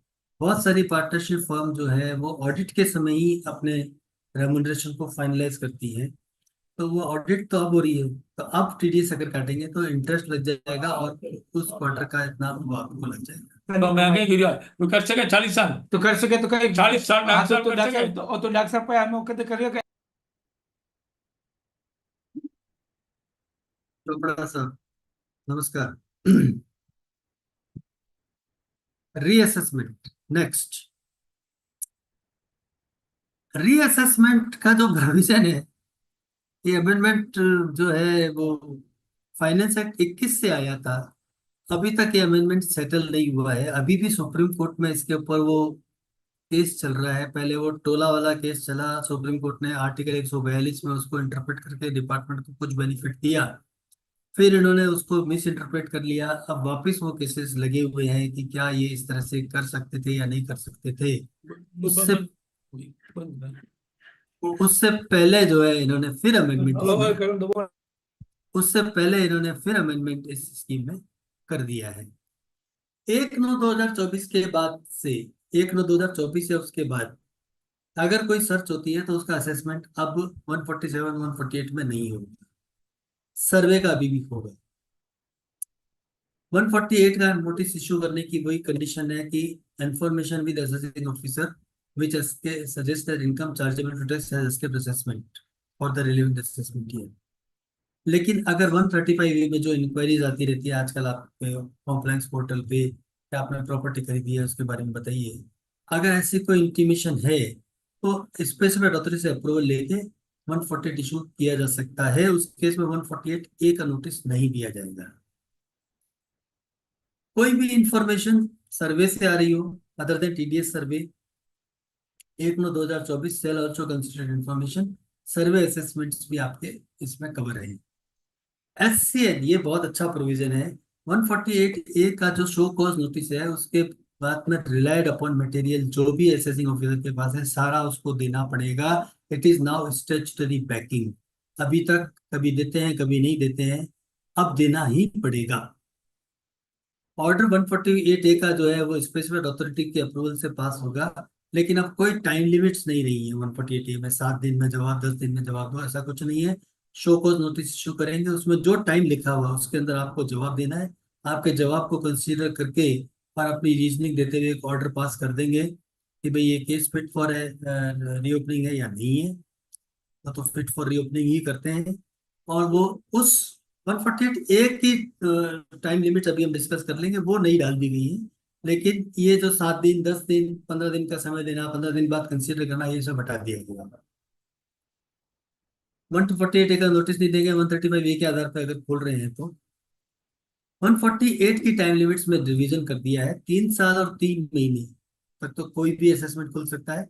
3 साल और 3 महीने से ज्यादा, लेकिन 5 साल और 3 महीने तक तभी खुल सकता है जब असेसिंग ऑफिसर की पोजीशन में books of accounts, other documents, evidence, any asset expenditure के बारे में हो और 50 लाख से ज्यादा का अमाउंट हो।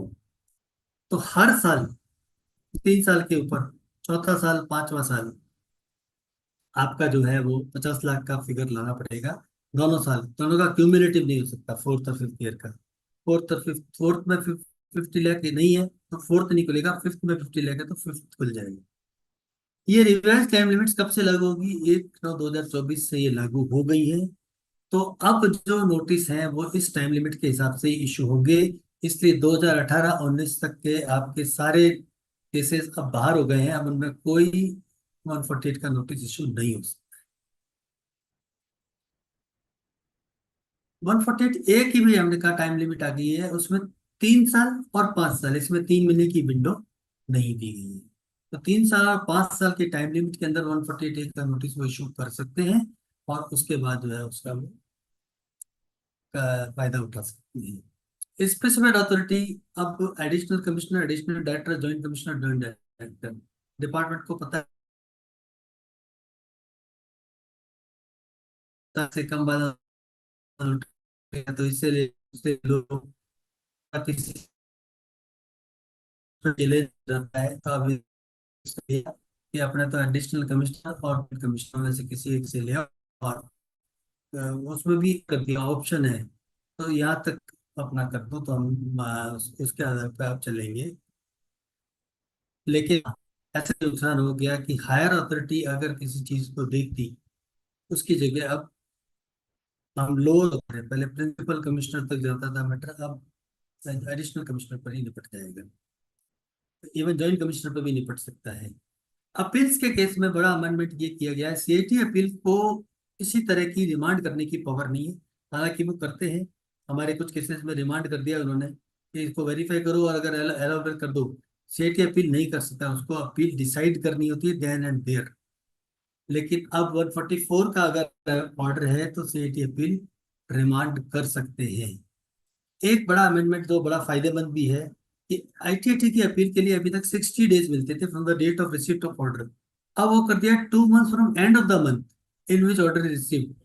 तो अगर आपको 1 तारीख को 2 तारीख को मिला तो करीब करीब 3 महीने मिल जाएंगे। सर्च असेसमेंट सबसे मजेदार, गवर्नमेंट को ही पता नहीं है कि सर्च का असेसमेंट करे कैसे। अब इसके हम टाइमलाइन देखते हैं, एक साथ 95 से लेकर के 31/5/23 2003 तक अगर कोई सर्च हुई थी तो उसका chapter XIBB 150B to 150BBI में असेसमेंट होता था, ब्लॉक असेसमेंट 60%। फिर उन्होंने कहा नहीं नहीं, ये प्रोसीजर सही नहीं है, इसमें ब्लॉक में बहुत सारी बदमाशियां कर लेते हैं लोग बाग। तो 1/6/2003 से 31/3/21 तक 123ABCD वाला प्रोविजन लेके आए, उसमें 6 साल नोटिस इशू होते थे और 6 साल के रिटर्न भरे जाते थे। फिर 1/4/21 से इन्होंने कहा वो भी सही नहीं है, अब हम नॉर्मल में ही असेसमेंट करेंगे, 143 147 सब लगा करके उसमें करेंगे, वो भी अब 31/8/24 से इन्होंने कहा ये भी नहीं करेंगे। 1/9/24 से वापस हम ब्लॉक असेसमेंट पे चले गए हैं, वही चैप्टर को रिवाइव किया है with certain amendments in favour of revenue. Block period क्या है? जिस साल सर्च हुई, मान लीजिए 10 आज 14/9/24 को कहीं सर्च होती है तो 6 years असेसमेंट या प्रीसीडिंग द प्रीवियस ईयर, 2024-25 से पीछे के 6 असेसमेंट ईयर प्लस 14/9/24 से, या जब भी ये सर्च कंक्लूड होती है उस डेट तक का पीरियड करंट ईयर का। अनडिस्क्लोज इनकम की डेफिनेशन को बहुत लंबा कर दिया, पहले ये डेफिनेशन इतनी ही थी। पिछला जब 1/7/95 में प्रोसीजर था, money, Boolean, jewellery, other valuable article और थिंग और any expenditure income based on any entry in the books of accounts और वेयर अदर डॉक्यूमेंट्स और ट्रांजेक्शंस। बुक्स ऑफ अकाउंट्स और अदर डॉक्यूमेंट्स और ट्रांजेक्शंस मतलब सिर्फ बुक्स ऑफ अकाउंट्स नहीं, कोई भी डॉक्यूमेंट, कोई भी पन्ना और कोई भी ट्रांजेक्शन, अगर ये मनी बुलियन वगैरह आप डिस्क्लोज नहीं करते, सर्च नहीं होती तो। और साथ में जोड़ दिया है any expense exemption deduction allowance claim reject which is found to be incorrect. पिछले लॉ में था फॉल्स और एग्जेम्पशन वर्ड नहीं था, अब एग्जेम्पशन भी अगर आपने क्लेम कर लिया कोई जो अलाउबल नहीं था, इनकरेक्ट था, तो आपका वो अनडिस्क्लोज इनकम मिल जाएगा। कंसेप्ट जो लाए हैं बड़ा अजीब सा लाए हैं, अनडिस्क्लोज इनकम और टोटल इनकम, दो कंसेप्ट। टोटल इनकम क्या है पहले समझ लेते हैं। टोटल इनकम जो आप सर्च के बाद रिटर्न भरेंगे ब्लॉक का, उसमें वो income plus total income 143, 144, 147 ABC में कोई ऑफ सर्च से पहले कोई असेसमेंट हो गई है तो वो फिर total income declared in the return file under section 139, 142(1) में, 148 में, वो। फिर टोटल इनकम जहां प्रीवियस ईयर एंड नहीं किया गया, on the basis of entries और transactions recorded before the date of initial research, वो। फिर अनडिस्क्लोज्ड इनकम जो डिटरमिन होगी सबसेक्शन 2 में। अनडिस्क्लोज्ड इनकम क्या है? Undisclosed income provisions of this act on the basis of evidence found as a result of search, survey or requisition of books of accounts। कई बार search के बाद भी सर्वे कर देते हैं, तो वो सर्वे वाला यहाँ कवर होगा, वो वाला सर्वे नहीं जो सिर्फ सर्वे हो रहा है, सर्च के बाद कोई सर्वे हो गया। और such other material or information available with the assessing officer came to his notice during the course of proceedings under this chapter। यहाँ जो है इन्होंने कबूल चावला और आपके ऑफिसर बिल्डवेल को बाईपास करने की कोशिश की है, जहां और सुप्रीम कोर्ट ने क्लियर कट कहा है कि कोई भी सर्च असेसमेंट में इनक्रिमिनेटिंग मटेरियल के आधार पर ही एडिशन हो सकता है। इन्होंने लिख दिया कि हमारे पास तो during the course of assessment में कोई इंफॉर्मेशन आ गई, उसको भी हम डिटरमिन करने के लिए यूज कर लेंगे। और इसमें 68, 69, 69A के प्रोविजन भी हम लगा सकते हैं अनडिस्क्लोज्ड इनकम के लिए। लॉसेस जो कोई ब्रॉट फॉरवर्ड है तो वो अलाउड नहीं होंगे, वो आपका सेपरेट चलता रहेगा। तो total income of year of search, इसमें से जो अनडिस्क्लोज्ड इनकम है वो तो सर्च असेसमेंट में ले लेंगे। मान लीजिए 1/4/24 से लेकर और 14/9/24 को सर्च हुई, और सर्च का लास्ट ऑथराइजेशन 30 सितंबर को हो गया, तो 30 सितंबर तक के पीरियड में टोटल इनकम निकालनी जाएगी। उसमें से जो अनडिस्क्लोज्ड इनकम है वो तो सर्च में असेस कर देंगे, बैलेंस को आपको वापस रिलीव कर देंगे, और वो आप बैलेंस अपना जब रिटर्न भरेंगे 2024-25 का, उसमें वो आप इंक्लूड करेंगे। टैक्स ऑन टोटल इनकम निकाला जाएगा। तो टोटल इनकम पहले निकाल ली हमने सारा जोड़ करके, अब उसमें से जो असेसमेंट हो चुका है ऑलरेडी 153 में, 144 में, 147, 153 ABC में, वो हटा देंगे before the date of initiation of search. इसी तरह से जो हम वहाँ पे टोटल इनकम डिक्लेयर कर चुके हैं मंथ ट्रेनिंग वगैरह में, वो हटा देंगे। और जब प्रीवियस ईयर एंड नहीं हुआ है और बुक्स में जो इनकम ऑलरेडी आई हुई है वो हटा देंगे। उस बैलेंस को हम टोटल इनकम पे 60% टैक्स लगाएंगे। अभी इस पे कोई सरचार्ज प्रपोज नहीं है, सेस भी इस पे प्रपोज नहीं है, तो 60% सीधा इस पे टैक्स कर दिया। सबसे इंपॉर्टेंट चीज जो है ये वर्ड जो इन्होंने इस्तेमाल किया, टोटल इनकम। टोटल इनकम का मतलब हो गया, आप 115 BBE पढ़ेंगे तो वहां लिखा हुआ है where the total income includes any income under section 68, 69, 69A, B, C, D, then rate of tax shall be 60% plus surcharge 25% plus cess. वो प्रोविजन यहाँ लेके आए हैं। तो जब आपके अनडिस्क्लोज्ड इनकम डिटरमिन होगी, टोटल इनकम डिटरमिन होगी, उसमें जो 68 वाली इनकम होगी उसमें 115 BBA लगा देंगे और बैलेंस के ऊपर 60% लगा देंगे। तो बहुत से लोग इसको सेटलमेंट कमीशन की स्कीम बता रहे हैं कि 60% में फ्री हो गए, 60% में फ्री नहीं होंगे सर, सॉरी। सर्च असेसमेंट में ज्यादातर केसेस में 68, 69 इन्वोक होगा और वहां पे 115 BBE लगेगा, इसीलिए टोटल इनकम का कंसेप्ट लाए। अगर पेनल्टी जो है कोई लगानी है अनडिस्क्लोज्ड इनकम पर तो 50% यानी 60% का 30%, 60% और 30% ऑफ अनडिस्क्लोज्ड इनकम, टोटल 90% आपका टैक्स में चला जाएगा। टैक्स पेनल्टी में इंटरेस्ट 234 ABC का नहीं लगेगा, 270A का भी इसमें नहीं लगेगा। कमिश्नर अपील भी ये पेनल्टी लगा सकता है। 271AA, 271D, D8, 71E की पेनल्टी नहीं लगाएंगे अगर आपने रिटर्न भर दिया है, टैक्स पेबल जो है पे कर दिया है और एविडेंस इज फर्निश्ड, तो फिर आपकी 271ABCD की पेनल्टी नहीं लगाएंगे। अबेटमेंट हो जाएगा, जो भी असेसमेंट प्रोसीडिंग्स पेंडिंग चल रही है वो सारी अबेट हो जाएंगी और वो आपको यहाँ पे हो जाएंगी। लेकिन अगर यहाँ पे जो प्रोसीडिंग्स है सर्च वाली वो एनल होती है तो वो रिवाइव हो जाएंगी ओरिजिनल प्रोसीडिंग्स। टीपीओ वाला रेफरेंस का भी कोई मतलब नहीं रहेगा। सर्च ये कि हम डिस्कशन कर चुके हैं। ब्लॉक का ATR 60 डेज और लेसर पीरियड भी हो सकता है जो आपको नोटिस इशू होगा। नोटिस इशू करने से पहले additional commissioner, additional director, joint commissioner, joint director की परमिशन लेनी पड़ेगी। अगर रिटर्न 60 डेज या जो भी टाइम दिया उसमें भर दिया तो ये रिटर्न 139 में भरा हुआ माना जाएगा और 153(2) का नोटिस इशू होगा। अगर आपने रिटर्न नहीं भरा तो 139 में भरा हुआ रिटर्न नहीं माना जाएगा, 143(2), 142(1) का नोटिस इशू करने की बाध्यता नहीं रहेगी। हमने देखा था पहले होटल ब्लू मून के केस में सुप्रीम कोर्ट ने कहा था कि जब आपने 143(2), 142(1) का नोटिस नहीं दिया तो वो असेसमेंट इनवैलिड हो गया। इस चीज को यहाँ कवर कर लिया है। और अगर आप 60 डेज में नहीं भरते हैं या जो भी पीरियड दिया है, फिर इंटरेस्ट लगेगा 1.5% पर मंथ। जो भी आपका अनडिस्टर्ब कम पे टैक्स आएगा और जितना डिले हुआ उसमें भरने में, जिस डेट को भरना था और जिस डेट को भरा उसके ऊपर लगेगा। 148 का नोटिस कोई नहीं इशू होगा इस केस में, ब्लॉक आईटीआर के केस में। रिवाइज रिटर्न अलाउ नहीं होगा, एक ही बार रिटर्न भर सकते हैं। और सेक्शन 143(1) के प्रोविजन इसमें लागू नहीं होगी समी असेसमेंट। और असेसिंग ऑफिसर जो है टोटल इनकम की डिटर्मिनेशन के लिए 143, 144, 145, 145 145 सबका फायदा ले सकते हैं।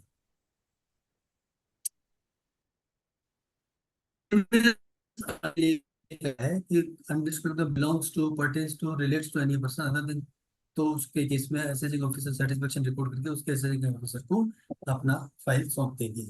यहाँ प्रॉब्लम ये है कि जैसे ही मान लीजिए आपकी 10,000 की एंट्री भी मिल गई, किसी के यहाँ सर्च हुई और उसने लिख दिया कि मैंने एडवोकेट साहब को 10,000 रुपये कैश में फीस दी है, और एडवोकेट साहब ने वो फीस अपनी बुक्स में नहीं दिखाई हुई है, तो 150 ये नोटिस इशू हो जाएगा और आपकी प्रोसीडिंग चालू हो जाएगी। एक बार नोटिस इशू हो गया तो फिर पूरी प्रोसीडिंग चलेगी। ये यहाँ का सबसे बड़ा प्रॉब्लम है। ऑर्डर जो है deputy commissioner, assistant commissioner, deputy director pass कर सकते हैं सर्च असेसमेंट का ऑर्डर। और ये ऑर्डर जो है without previous approval of higher authority pass नहीं हो पाएगा। अगर कोई सब्सिक्वेंट सर्च होती है, सर्च हो गई, असेसमेंट चल रहा है, सब्सिक्वेंट सर्च हो गई, तो फिर इस असेसमेंट को नहीं छेड़ा जाएगा और सब्सिक्वेंट सर्च का असेसमेंट उसके बाद शुरू होगा। अब इंपॉर्टेंट अमेंडमेंट एक हम डिस्कस करते हैं कि एप्लीकेशन ऑफ रिटेन्ड एसेट्स।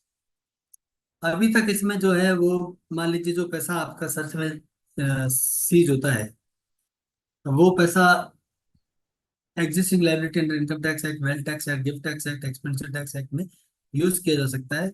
अब उसका स्कोप बढ़ा के ब्लैक मनी में कोई ड्यू है तो उस पर भी लगा दिया गया।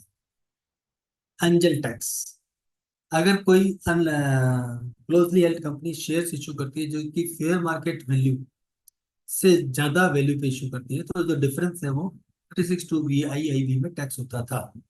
एसेसमेंट 2526 इस प्रोविजन को हटा दिया गया है। अब ये हटाना अच्छा है या बुरा है, ये समय बताएगा, क्योंकि सेक्शन 68 अभी भी जिंदा है। और सेक्शन 68 में वो कहता है कि शेयर कैपिटल, शेयर प्रीमियम, तो resident India in whose name such credit is recorded, तो उसका एक्सप्लेनेशन दो, नेचर एंड सोर्स दो, और एक्सप्लेनेशन सेटिस्फैक्ट्री होना चाहिए। तो ये सेटिस्फैक्ट्री एक्सप्लेनेशन नहीं होगा तो 68 is more dangerous than 56(2) VIB। 56(2) VIB में लाइबिलिटी आपकी फिक्स थी कि फेयर मार्केट वैल्यू से ऊपर जो, तो फेयर मार्केट वैल्यू का एक फॉर्मूला था, ऊपर 68 लगा दिया तो 68 पे टैक्स होगा, वो बीबीई में 60% पे। दूसरी चीज, गार्ड प्रोविजंस भी यहाँ लग सकते हैं। असेसिंग ऑफिसर ये कह सकते हैं कि आपका जो ये शेयर का इशू है, ये लैक्स कॉमर्शियल सब्सटेंस है, एक लॉस मेकिंग कंपनी का जो है वो शेयर 1,000 रुपये पे कैसे इशू हो गया, तो वो भी एक आपको प्रॉब्लम यहाँ पे क्रिएट हो सकता है। एसएफटी के अंदर पेनल्टी जो है वो ड्यू डिलिजेंस रिक्वायरमेंट अगर आप नहीं करेंगे तो 50,000 रुपये की पेनल्टी है। इसी तरह से नॉन रेजिडेंट को लाइसेंस ऑफिस का जो है उसके लिए पेनल्टी प्रेस्क्राइब की जा रही है और विद इन स्टेटमेंट की टाइम लिमिट भी फिक्स की जा रही है। टैक्स क्लियरेंस सर्टिफिकेट, इस पर बहुत ज्यादा मिस इन्फॉर्मेशन फैली है कि साहब टैक्स क्लियरेंस सर्टिफिकेट 1/10/2024 से कंपलसरी कर दिया है। ऐसा नहीं है। जो भी पर्सन डोमिसाइल्ड इन इंडिया है और उनके पर ऐसी सर्कमस्टांसेस हैं कि उनको सर्टिफिकेट लेना है, तो उनको जो है note due certificate income tax, wealth tax, expenditure tax set का लेना होता था। अब इसमें लिमिट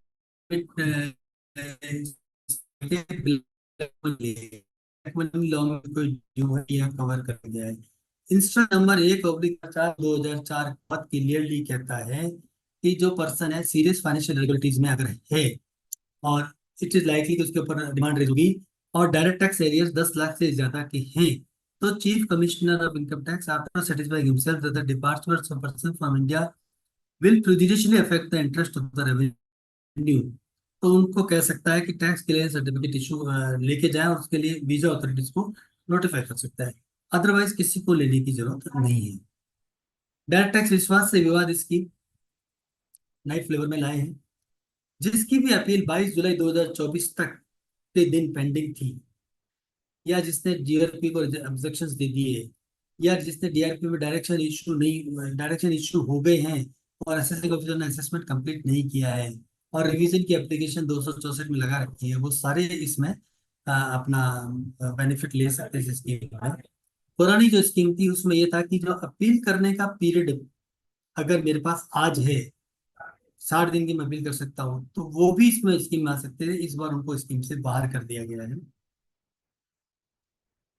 अमाउंट पेबल जो है वो लिंक कर दिया है डेट्स के द्वारा कि अगर अपील फाइल 31/1/2020 या उससे 22 जुलाई तक है तो इंटरेस्ट और टैक्स सब चला जाएगा। उससे पहले है तो 110% जो अमाउंट है वो भरना पड़ेगा टैक्स का और इंटरेस्ट और पेनल्टी चली जाएगी। और अभी जो है 100% और टैक्स और इंटरेस्ट चली जाएगी। अगर अपील जो है 31/1/2020 से लेकर 22 जुलाई 2024 तक फाइल करनी थी और कोई डिस्प्यूटेड इंटरेस्ट है, डिस्प्यूटेड फीस है, तो वो 25% जो अमाउंट है और दोनों केस में वो आपका पेबल हो जाता है। बेनामी लॉ, बेनामी लॉ में एक अमेंडमेंट किया गया है कि अभी तक ये बेनामी लॉ में बेनामीदार और बेनामी ओनर दोनों के ऊपर सिमिलर पेनल्टी, सिमिलर प्रोसिक्यूशन के प्रोविजंस थे, तो पता नहीं चलता है, बेनामीदार ही फंसता है, बेनामी ओनर तो कभी सामने आता नहीं है। तो गवर्नमेंट को इसमें बड़ी दिक्कत आ रही थी, तो उन्होंने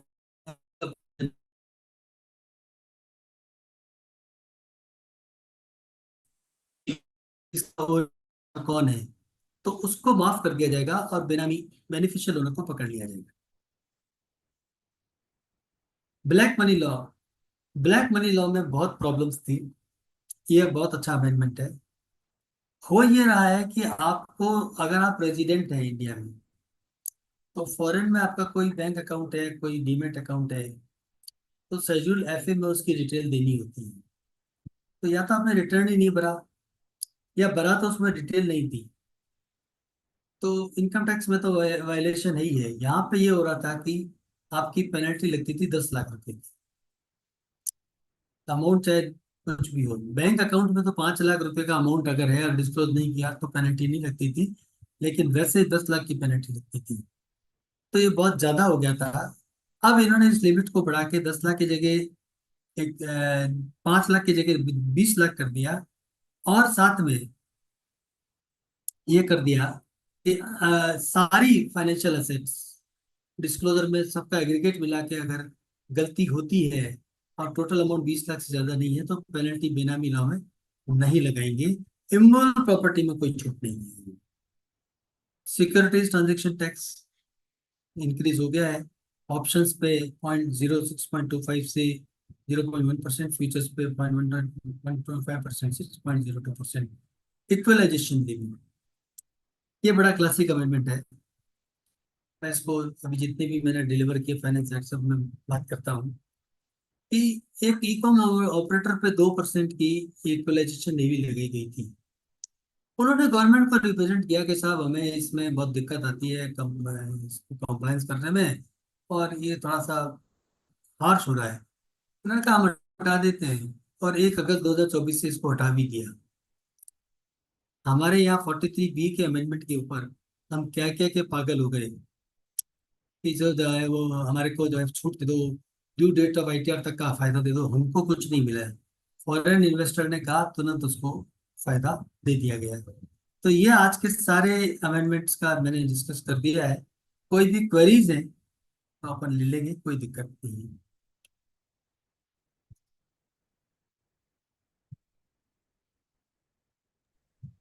किसी भाई को सवाल हो इस संबंध में, एक्ट में अमेंडमेंट्स हुए हैं इस बारे में, सर से पूछ ले, हैंड रेज करें। मैं सर से पहले आपको रिक्वेस्ट करके मैं अनम्यूट कर दूंगा।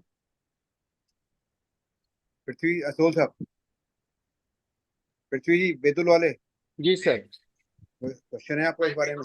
सर वो जो बेनामी का बता रहे थे सर, उसको थोड़ा सा रिपीट कर दें वो। बेनामी में सर ये है कि जो रेजिडेंट है आपका जी जी SSC, जी अगर उसका फॉरेन में कोई बैंक अकाउंट है, डीमेट अकाउंट है, कोई भी फाइनेंशियल इंटरेस्ट है जी या इमोल प्रॉपर्टी है, जी तो उसको शेड्यूल FA में उसकी डिटेल भरनी होती है। जी उसमें बैंक अकाउंट के केस में तो 5 लाख तक का अमाउंट है और डिस्क्लोज नहीं किया तो चल जाएगा। अदरवाइज एक शेयर भी पड़ा है जी, तो आपको जो है वो एसेट में डिस्क्लोज करना है शेड्यूल FA में। नहीं बराबर। किया तो 10 लाख रुपए पेनल्टी है बेनामी लॉ में, और वो पेनल्टी छूटती नहीं है सर, ट्रिब्यूनल तक भी नहीं छूटती है क्योंकि आपने डिस्क्लोज नहीं किया। तो अब इन्होंने ये कर दिया कि अदर देन इमूवेबल प्रॉपर्टी, एक तो लिमिट कर दी 20 लाख की, तो बैंक अकाउंट शेयर सबकी मिला के 20 लाख की लिमिट है। तो 20 लाख तक तो पेनल्टी लगेगी नहीं, और 20 लाख के ऊपर 10 लाख रुपए पेनल्टी लगेगी। और इमूवेबल प्रॉपर्टी अगर कोई है तो वो तो डिस्क्लोज करनी ही थी। अभी आपने रिटर्न भरे होंगे, अभी करीब करीब सभी रिटर्नों में आजकल बच्चे जो नौकरियां कर रहे हैं जी सबको फॉरेन के शेयर्स मिल रहे हैं, और जी वो सर। बताते नहीं है शेयर्स की डिटेल, या अपन भी ध्यान नहीं देते हैं। जी तो सर। सबको ऐसे चीज को ध्यान रखना है कि वो शेयर्स की डिटेल शेड्यूल FA में जरूर जानी चाहिए। जी सर। और अब ब- ये लिमिट बढ़ा दी है, 20 लाख कर दी है, ठीक है सर। जी सर, बराबर सर। पेनल्टी 10 लाख की है, जी लेकिन आप गलती अगर कोई कर जाते हैं तो 20 लाख तक का अमाउंट तक आपको कोई पेनल्टी नहीं है। जी sir. Thank you sir. Pawan Gupta ji, Pawan Gupta ji, आपका सवाल है कुछ? No sir. ठीक है। अरुण जी, आपका, अरुण राघव जी, सर आनंद वार्षणी साहब, आनंद वार्षणी चंदौसी वालों, जी सर, जी सर। तो क्वेश्चन है? ना सर, सर कोई सर नहीं, बढ़िया हरे बता रहे कृष्ण जी, हैं। हरे बढ़िया कृष्ण जी कानपुर, हरे कृष्ण जी कानपुर, जी नमस्कार। कोई नमस्कार। कोई क्वेश्चन? फिर से नहीं है sir. Rakesh Gupta ji hello. Balrampur, no sir, no sir. सुना भी समझ में आया आज का नहीं टॉपिक नहीं? सुधीर भारद्वाज जी बुलंदशहर, सुधीर भारद्वाज जी बुलंदशहर,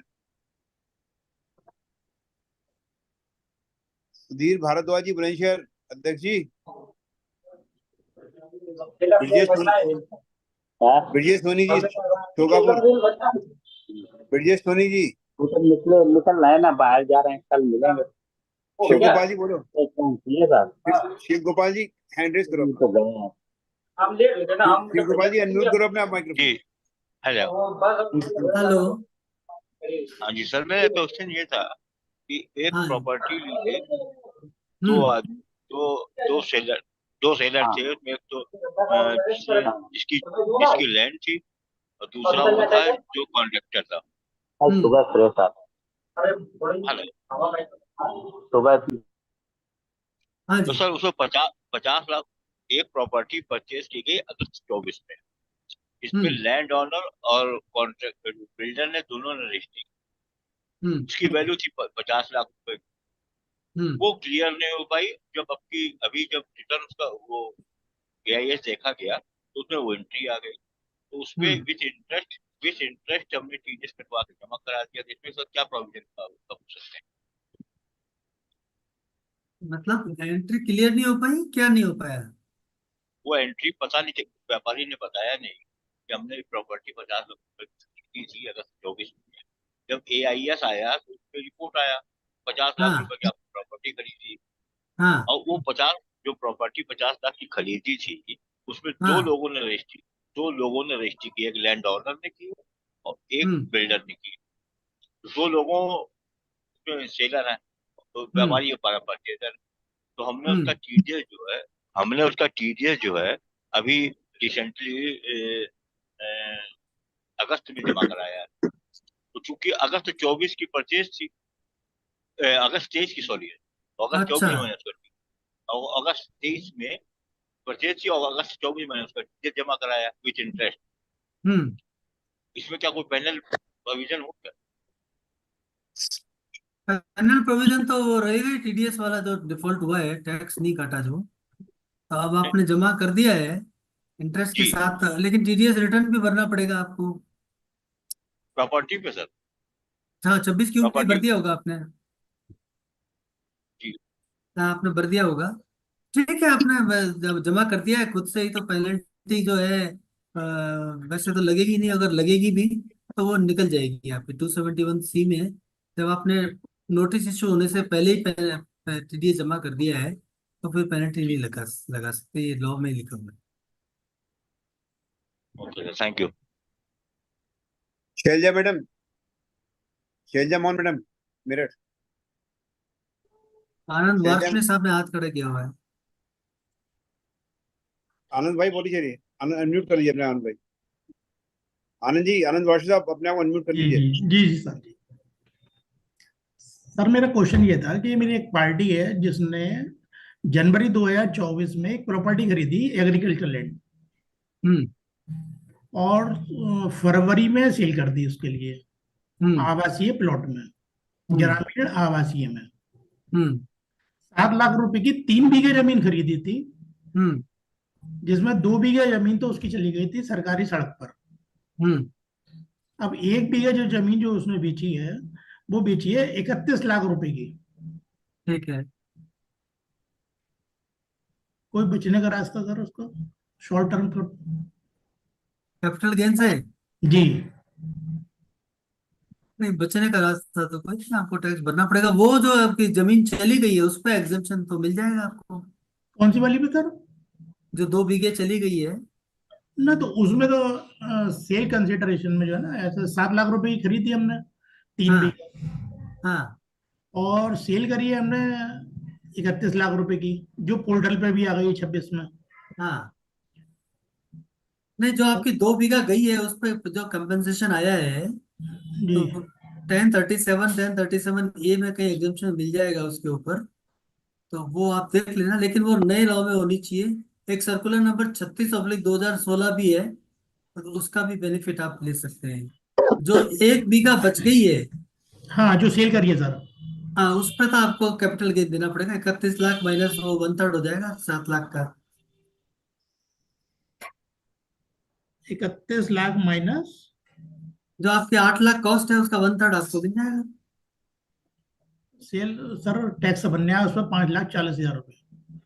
हाँ, वो टैक्स देना पड़ेगा। कोई कोई सॉल्यूशन नहीं है सर? नहीं, कोई सोल्यूशन नहीं है, क्योंकि कौन सी लैंड कौन सी थी, रूरल एग्रीकल्चर थी कि अर्बन थी? एग्रीकल्चर। नहीं, रूरल में थी क्या? 8 किलोमीटर से या 6 किलोमीटर से बाहर थी क्या? जी, 6 किलोमीटर से बाहर थी। रूरल में थी तो आप ये क्लेम कर सकते हैं कि परिस्थितियां चेंज हो गई, इसलिए मुझे बेचना पड़ा क्योंकि गवर्नमेंट ने ले ली जमीन, तो जी फिर एग्जेम्पशन वहां पे आप क्लेम कर सकते हैं। रूरल एग्रीकल्चर लैंड पे कैपिटल गेन टैक्स नहीं लगेगा। सर, तो सेल जो करा है ना सर, उसने उसने आवासीय ग्रामीण में सेल करा है सर, तो एक फिर आपकी तरीके से प्लॉट बना के, प्लॉट में। प्लॉट बना के कराया तो इंटेंशन तो आपका कमर्शियल हो गया, फिर तो आपको हाँ टैक्स वही भरना है। पड़ेगा। टैक्स भरना पड़ेगा। ठीक सर, ठीक। Thank you. और किसी को सवाल हो?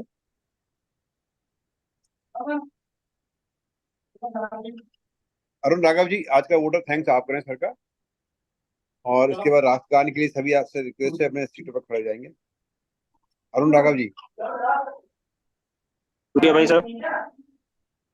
आज के वेबिनार के शानदार व ज्ञानवर्धक उद्बोधन हेतु अद्भुत प्रतिभा के धनी राजस्थान की गौरवशाली पावन भूमि से पधारे परम आदरणीय मुख्य वक्ता सीए मनोज गुप्ता जी का मैं हृदय से आभार अभिनंदन करता हूं।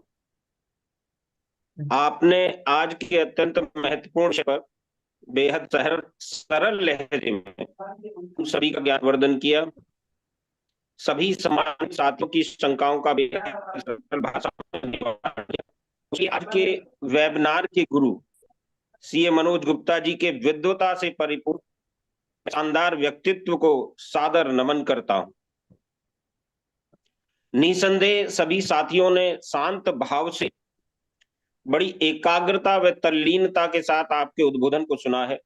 यह प्रमाण है इस बात का कि आपका उद्बोधन कितना शानदार व ज्ञानवर्धक रहा है। आपका हृदय से आभार।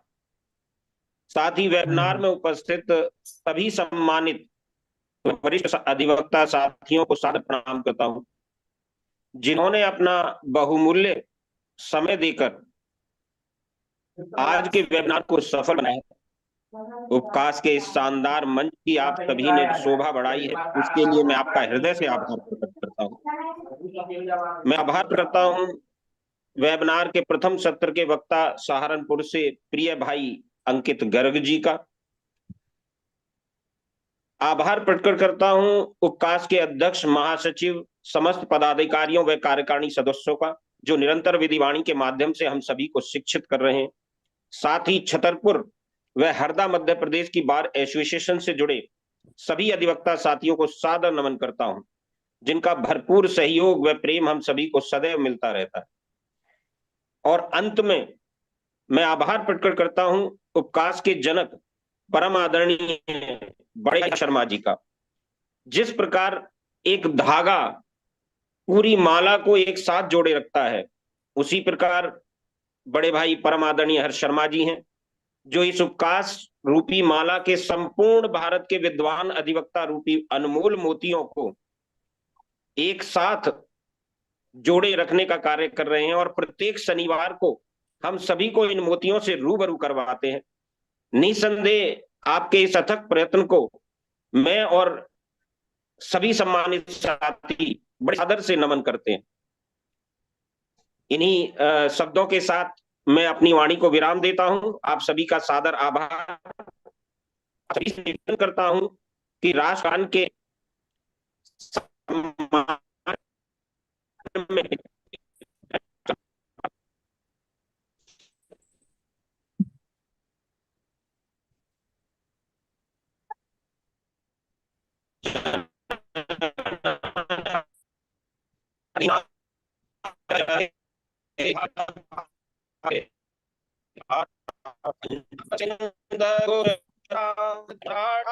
द्राविण उत्कल बंग विंध्य हिमाचल गंगा उच्छल जल शुभ में जागे, तब शुभ आशीष मांगे। गाहे तब जय गाथा, जन गण मंगल दायक। जय हे भारत भाग्य विधाता। जय हे जय हे जय हे जय जय जय जय हे।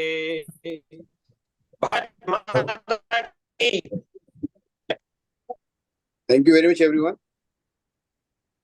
बहुत शानदार सर आज का टॉपिक था। सुनने वालों के लिए बहुत समझदार, समझने के लिए बहुत गहरी चीजें आपने समझाई सर। बहुत सारी चीजें इतना झंझना गया सुन के कि मैं वास्तव में मैं भी कैपिटल गेन का सर कर रहा हूँ केस। बहुत मोटी फाइल, एक किसान की बहुत बड़ी प्रॉपर्टी बेची है। मैं भी इसमें लगा हूँ। आज 5-6 दिन हो गए। सुधीर भारद्वाज जी, आप कहाँ चले गए? आपको बुलवाया मैंने, इतनी आवाज दी कि कोई क्वेश्चन पूछ लो। आपका माइक्रोफोन, आपका माइक बंद है। आपका बोलने वाला माइक बंद है। अध्यक्ष जी बंद है, आपका माइक्रोफोन बंद है। ये आवाज नहीं आ रही आपकी कुछ भी। माइक्रोफोन बंद है आपका। कुछ नहीं पता पड़ रहा क्या बोल रहे हो आप। आपका माइक्रोफोन बंद है। इसका आपके सिस्टम का माइक्रोफोन बंद है। आप नहीं पता पड़ रहा क्या बोल रहे हो आप। शैले मैडम, आपको बुलवाया, आप इनकम टैक्स करती हैं। मैंने आपको बुलवाया इसलिए। आपका माइक्रोफोन बंद है। एक आधे सेकेंड। हेलो जी सर, शर्मा सर, ओटीपी बड़ी, वो सॉरी, पीपीटी बड़ी अच्छी लगी थी सर की, सर की रिक्वेस्ट है। पीपीटी बहुत बढ़िया है सर की, रिक्वेस्ट हाँ करूंगा इसके बाद। जी सर, वो बहुत लर्निंग हो जाएगा सर, उससे बहुत रिक्वेस्ट गजब की। की पीपीटी बनाई हुई सर ने। बहुत प्यारी लगी सर, वो सारा अरे सारा प्यारी भी, निचोड़ बहुत है सर मेहनत उसमें। करके सर की, हाँ बहुत जी प्यारी सर। पीपीटी बनाई हुई है सर ने। आज देखा, मैं भी बहुत गौर से उसी देख रहा था, एनलार्ज कर करके पढ़ रहा था बैठा हुआ। जी सर। जी जी बड़ा गहराई से, मगर सर ने कितनी मेहनत करी है वास्तव में। जी जी। सर रियली, वास्तव में माँ सरस्वती ने कभी स्पेशल टाइम बैठ के आपको सब जन्म दिया है। पूरी कृपा है उनकी आपके ऊपर। हमारे चोपड़ा जी कहाँ भाग गए आज? चोपड़ा से चले गए सर। हाँ, पीएम चोपड़ा चले गए। तो इनकम टैक्स है ना, तो आज थोड़ा उनको हो सकता है उनके ऊपर निकल रहा हो इनकम टैक्स। हम्म। पीएम चोपड़ा इनकम टैक्स नहीं करते हैं मेरे ख्याल से, खाली इनडायरेक्ट टैक्स करते हैं। आइंदा टैक्स कर। इनडायरेक्ट टैक्स के लिए तो उनका क्लाइंट के लिए डिवोटेड रहते हैं 100%। हम्म। क्लाइंट आओ या ना आओ, क्लाइंट एक बार उन्हें फाइल दे जाओ बस, चाहे पैसे मत दो उन्हें, लेकिन वो काम बना के मानेंगे उसका। मैंने देखा है उनके बारे में। हाँ। मतलब मेरी मुलाकात इसी संबंध में हुई कि उनके एक, मेरा क्लाइंट जोधपुर का, मेरा एक क्लाइंट रहने वाला ही का था, उसने जाके व्यापार किया जोधपुर में। पहले उसने कोई ऐसी शायद कोई पकड़ कर लिया, अब वो नहीं, बिगाड़ दिया कि उन्होंने नहीं कर पाए, पैसे से बहुत दे दिए उससे, खैर नहीं करा कोई बात नहीं। बाद में मुझे चोपड़ा जी के बारे में पता, मैं चोपड़ा जी पर फाइल भेज दी। साहब कितनी सेवा करी चोपड़ा जी ने उस आदमी की। हम्म। मतलब वो जब तक वो मरा, उस आदमी ने फाइल नहीं हटाई वहां से यार। रात दिन गाने गाता है उनके, चोपड़ा जी के। अब उसके हम्म। बच्चे भी कहते हैं अंकल, वो चोपड़ा अंकल तो बहुत ही अच्छे हैं। ये बात है। बहुत डिवोटेड है। Thank you very much everyone. अगले सप्ताह फिर थैंक आपसे यू से सर। मुलाकात होगी अगले टॉपिक के साथ, एक नए किसी सब्जेक्ट पे। Sir thank you very much sir. Sir thank you thank sir. You sir. PPT की रिक्वेस्ट करूंगा सर, मेरे मैं ईमेल आईडी भेज दूंगा आपको, या सर व्हाट्सएप पे। ठीक है सर। तो मेरी डिमांड आनी चालू हो गई। ठीक है, ओके सर, गुड नाइट।